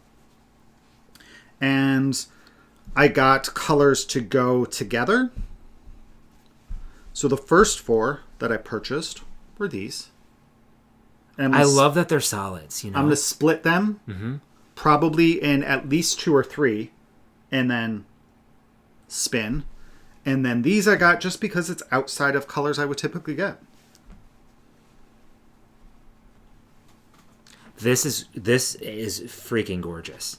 And I don't know. As a palette. I may spin. I'm going to do the same thing. I'll split this in 2 to 3.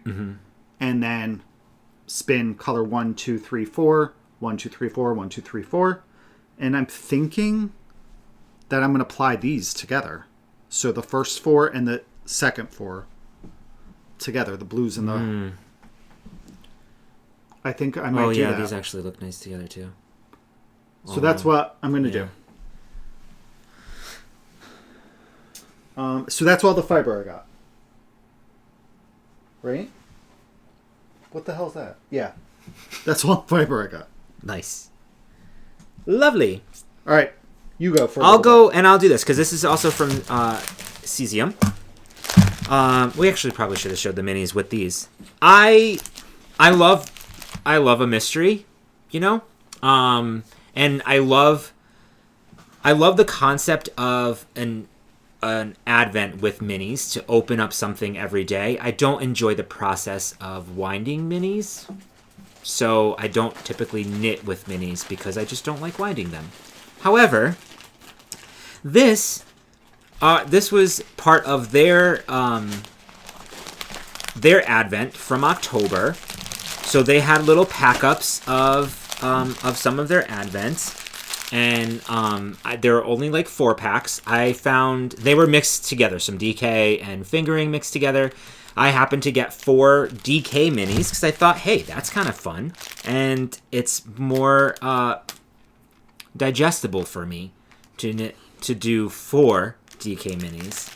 And so I thought I was going to open them too while we were here because I love this. And this is part of their Scooby-Doo. I think their advent was Scooby-Doo, based on Scooby-Doo. So here we go. You've probably already done this if you joined their advent, but they had a few left, and I was easily influenced. So this was from October 2nd. Crinkle Party. Ooh, cute. Oh, pretty. Pretty. It's this is one. Wouldn't it be fun if they all went together? I bet they do, because they're all part of the same thing. This is from October 8th. So this is number 8 in the app. Oh, this is... Oh, I love this. That's really pretty. What would you call that? Like a mauve? Mauve? Clay? No. Like a clay terracotta. Clay terracotta. Yeah, I was thinking clay. And this is number 11. Ooh. Pinks and purples and a black, maybe? Dark purple? Yeah, very dark purple. I just don't know what I'm going to do with these. I want to do something quickly. Are you going to wind them? You're going to wind them for me. Nope. This is number 18. I think you need exposure therapy. Oh, this is sweet. This is really sweet. Yes. I like that this feels like it might be on a gray base or something. No, I think it's just very like a little toned down. You know what it reminds me of? It reminds me of my Care Bear colorway. Yeah. Not mine that I dyed, but the socks that I made out of the Care Bear colorway. So these are the 4 colors that I have. So you know what would be fun actually if you wanted to? Yeah. Is you could make Reese some striped mitts. That's what I was kind of thinking. Yeah. To do like a striped mitts is where I was thinking. Yep. Maybe this is like the cuff, and then like these can kind of, bless you, fade in together or something. Maybe. God bless you. Thank you. Excuse me. Could that be like a little fade? Not really. Maybe, but those two more so. Yeah. Than that. Maybe like that. Yeah, I think like this. Well, they look really pretty together. Yeah. So anyway, that was my little surprise to myself. I love opening up little gifts. We'll do this one together. Okay. One of the booths that we stopped at was Wing and a Prayer Farm. We have been watching... It's a really nice booth. It was. And if you don't know, Gudrun Johnston, who is a designer, she's recently started a podcast. Mm-hmm. I don't know the name off the top of my head, but we'll link it below. And we watched the 2 episodes, and she was talking about how she was going to be at Vogue. She was going to be in this booth, and she is a brand ambassador for Jameson's. And she spent a lot of time talking in one of the episodes about their Shetland Spindrift. And neither one of us have ever knit with any Shetland wool, so we thought it would be really nice to give that a try because it's supposed to be really great for color work. We've also watched Mari over at A Colorado Knitter, and I believe she's used it quite a bit, and she's made a bunch of Gudrun's patterns. Oh, look what else we got. This is in my bag. Oh, yes. Yay. I forgot. I was looking for that, and I forgot where I put it. I think I have one of yours. We each bought some yarn, some Jameson's Shetland Spindrift, and when we did, it came with the download code for a pattern. So I purchased enough yarn to make I'm not going to attempt to say this, these mitts. They're some colorwork fingerless mitts. And it takes 7 colors. So I was just kind of messing around. I bet you only have 6 there. No, Wait, 3? I do only have 6. Yeah. Because I have one of yours. Oh, okay. Why? How? It fell out of the bag. And then I thought it was mine, so I just threw it in mine. That's okay. Do your... Oh, wait. Do your talk. All right. So here are my colors. This is going to be my main color. So this is charcoal. And these are all 25-gram balls. Am I correct in thinking that? 25 grams. Yes. Okay. So this is charcoal. And then maybe Eset. This is going to be my background color. And then my other colors that I chose for the color work, yes, because you got DK and this one's not. Oh, yours is not. Yours is fingering? Yeah, mine's fingering. Oh, good thing I grabbed the right things. Are these all DK? I hope so. Yeah. Even just looking at it, you can tell they're all DK. Okay. So, and then I have, for the color work section, I got these 2. So this is Cocoa, and this one is Spice. Wait, really? Yep. I purchased Old Gold. It's pretty. And this one actually was the first color I picked up because I was super drawn to it in Cobalt. And then my last color is Sage. Well, it's really nice together. So again, they're all 25 grams and 105 meters in length. And we did ask, and I believe I can get 2 pairs of mitts out of these colors. I will just have to like rearrange some based on the yardage that is used in mitt 1 in order to make it work for mitt, a second pair of mitts. That's really, really nice. I chose a hat pattern, Handspun. I don't know how to say that, but it's a really cool colorwork. It really is. Hat. It was gorgeous. Seeing the sample there. I'm doing this darker version in those deeper colors. This is kind of what it looks like there on the sides. Really interesting colorwork design. The colors that I chose are all of the recommended colors to make that specific hat. I thought that they were all really good together. So I also have Spice, Shetland Black, Burnt Umber. This one is Shayla. And then Wren and Sandalwood. So this is my color palette, which I think, isn't that cool? Yeah, it's a nice palette. Right? So I'm really excited. Michael is going to be knitting the bluer version. I like the blue version too. of the hat. I just know for me, like I do lean more towards like a darker kind of palette. And I believe, if I'm not mistaken, if it may be with this pattern, she's just releasing colorwork mitts, I think, with the same. That pattern is really cool. Yeah, that motif is really nice. So this is my color palette here. Very nice. Yeah. So I was really excited, and good thing, because on the card only had 5 colors listed. And so when I was going to check out, Gudrun said, you need 6. And I said, oh, I only have 5. Only 5 of the colors were listed. So she grabbed the other color. And she said it was a mistake on her end, which I'm just glad that she like stopped me before I paid. Yeah. And then that's all you got, right?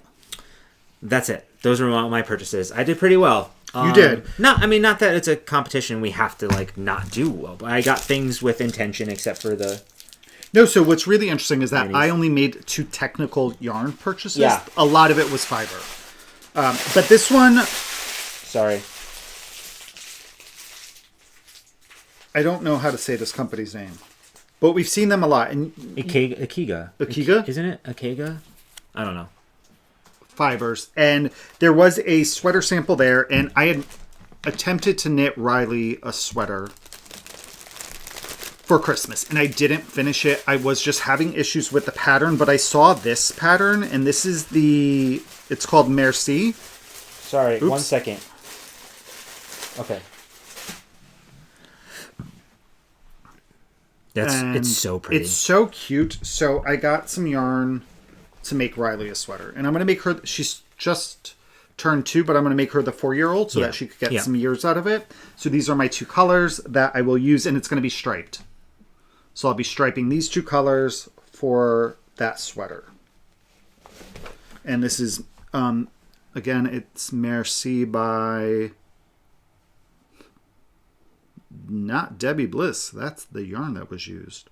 That's the only thing actually I don't like about Rabbit. I feel like it's hard to see like who it's by. Yeah, let me go to Ravelry. Yeah. Ravelry. Did you show the cute little tote that I came with? Because you bought technically you bought a kit? No, this was just their bag. They had a tote. If you made like a larger purchase. Favorites. So I bought 1 kit. So this is a kit, right? So if you took any by bets Lisa, over and under. So it's Merci by Lisa Chemery. Here you go. Shoot, I think it's going to be really cute with the striping. Me too. It's super cute. And I think that's it. That's all the purchases that were made. That's it. So, Lovely. Let's see if we can wrap this up at like 2 hours because we have to shovel and go grocery shopping and eat lunch. So, lastly we'll go over what we've been watching. Okay. So we did watch 2 movies that we can remember. One of them was on Max or HBO Max. It was Caddo Lake.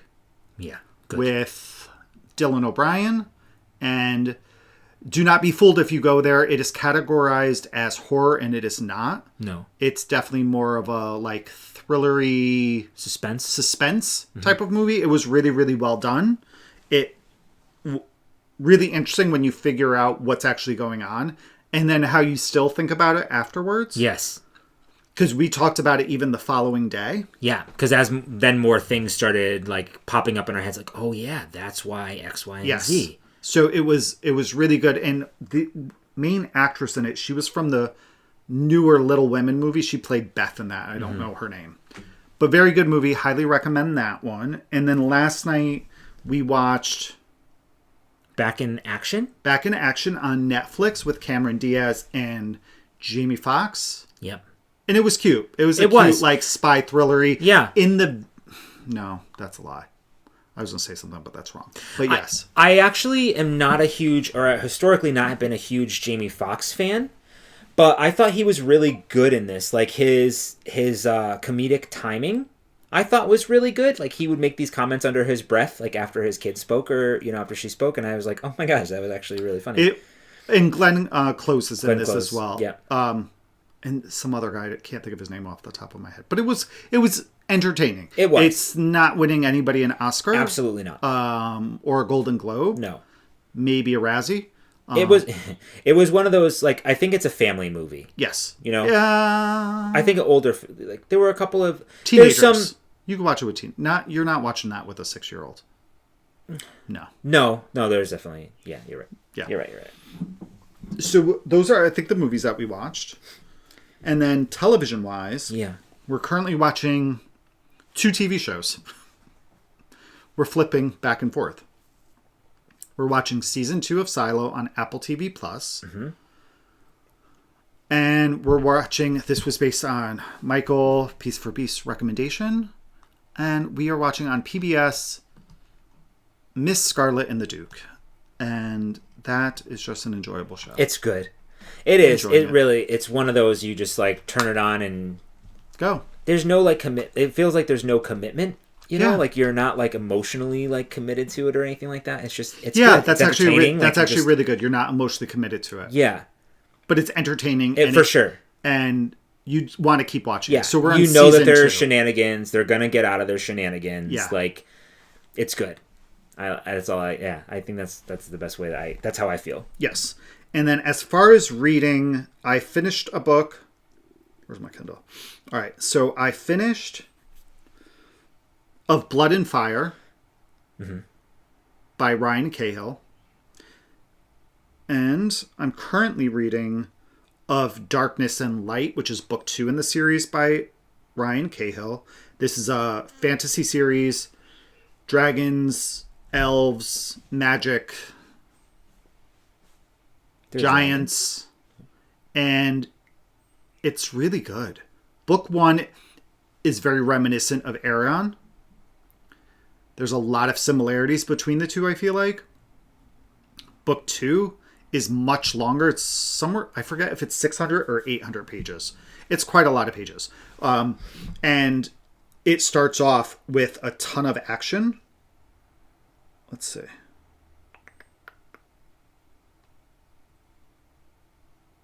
814 pages.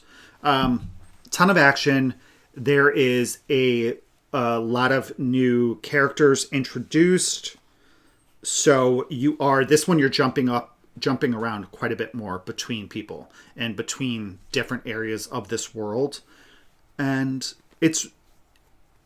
I'm finding that this is a book where I want to stay up and continue reading. Like, I typically read about an hour a night. Lately, I've been pushing that to about an hour and a half because I want to keep going. And I'm listening to what's her name? The Kim Harrison series that I've been reading that's no longer free on Kindle Unlimited. So I'm using my Audible credits and trying to get used to listening to audiobooks. So I'm listening to Kim Harrison, the Hollows book series, and I'm listening to book 4, which is called A Fistful of Charms. Oh.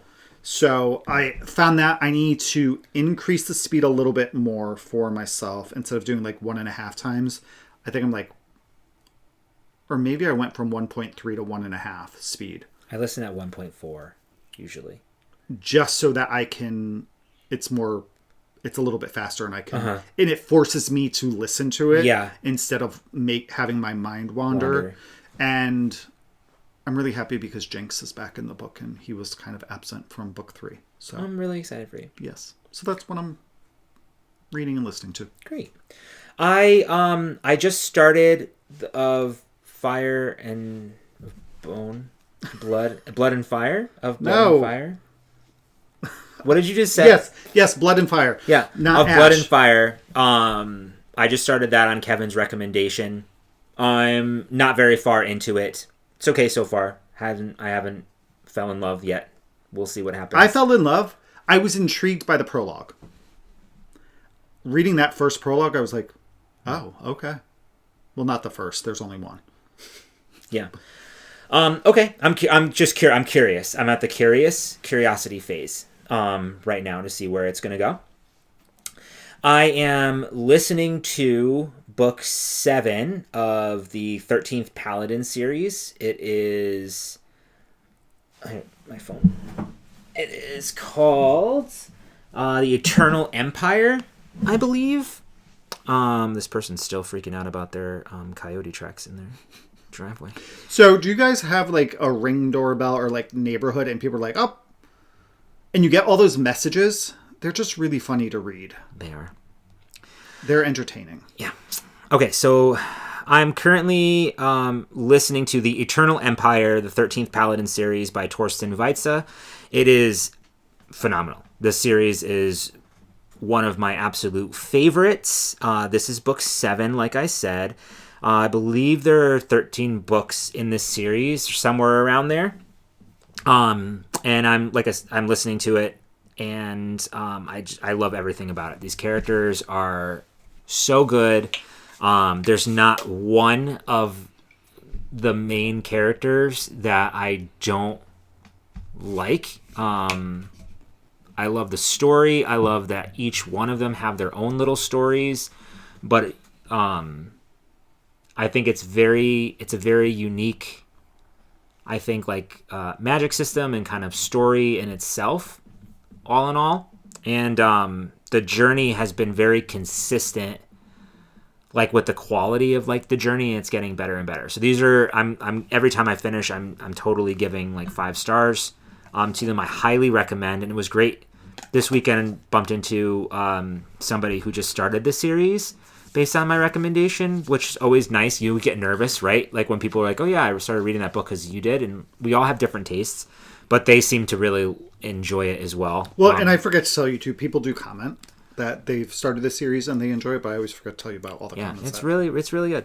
He doesn't ever take my recommendations for books because his list apparently is too long. However, I take multiple recommendations. My list is over 100. My list is like my Ravelry favorites or Q. I did finish the torch that ignites the stars, the Arcane Ascension series that I had gotten through. That was number 3. I don't recommend the series for me. It's just not for me. I completely lost interest, and I was like, I just kept trying. So I was like, okay, I'm on book 3. There's some cool moments in it. I just think I just got over it really fast. I gave book 1 3 stars. I gave book 2 4 stars because it started getting kind of interesting, but the last, I was like, I'm done. So I stopped that series. I'm no longer going to read that. I just can't recommend it. It's not my favorite. That's it though for what I've been reading and what are you going to do about the Oxidized Iron Wing, or when that comes out this month? Are you going to read that? Yeah, Yeah. Why? Are you going to, like, stop reading one of your books to read that? Yeah. Okay. I won't stop. I won't listen to it. I'll read it. Why are you laughing? Because you really just went with that. With what? The name of the book. Is that not the name of the book? Oxidized. I have no idea. Iron Wing. That sounds great. Done. It means it's like falling apart. You know, shit's falling apart. It's oxidized. Okay. Is that not the name of it? No. Oh. All right. So that I'm glad I could be the butt of your joke. No. Oh, isn't that what Michael said? I have to pee, so I'm trying to not to focus on that. All right. So that is everything, ladies and gents. So we hope. What's coming up? Anything coming up? No, not really. Not till March. Maybe. We may have something in 2 weeks. We just haven't decided. Yeah. We may be heading to Boston in 2 weekends. For an event, not New England Fiber Festival. No, it's like New England Farm Festival or something like that in Boston. It's by Wing and a Prayer Farm. New England Farm and Fiber Festival is in Boston on February 2nd, which is the Sunday. So we're thinking about making the drive. It's only a 2.5 hour drive from us. So we're not sure yet. We haven't made a definitive decision. Correct. So if we do, we will let you know because we would be podcasting the day beforehand. Oh. So that is everything. We hope that you guys had a great 2 weeks, and we will see you in a fortnight. Bye. Bye.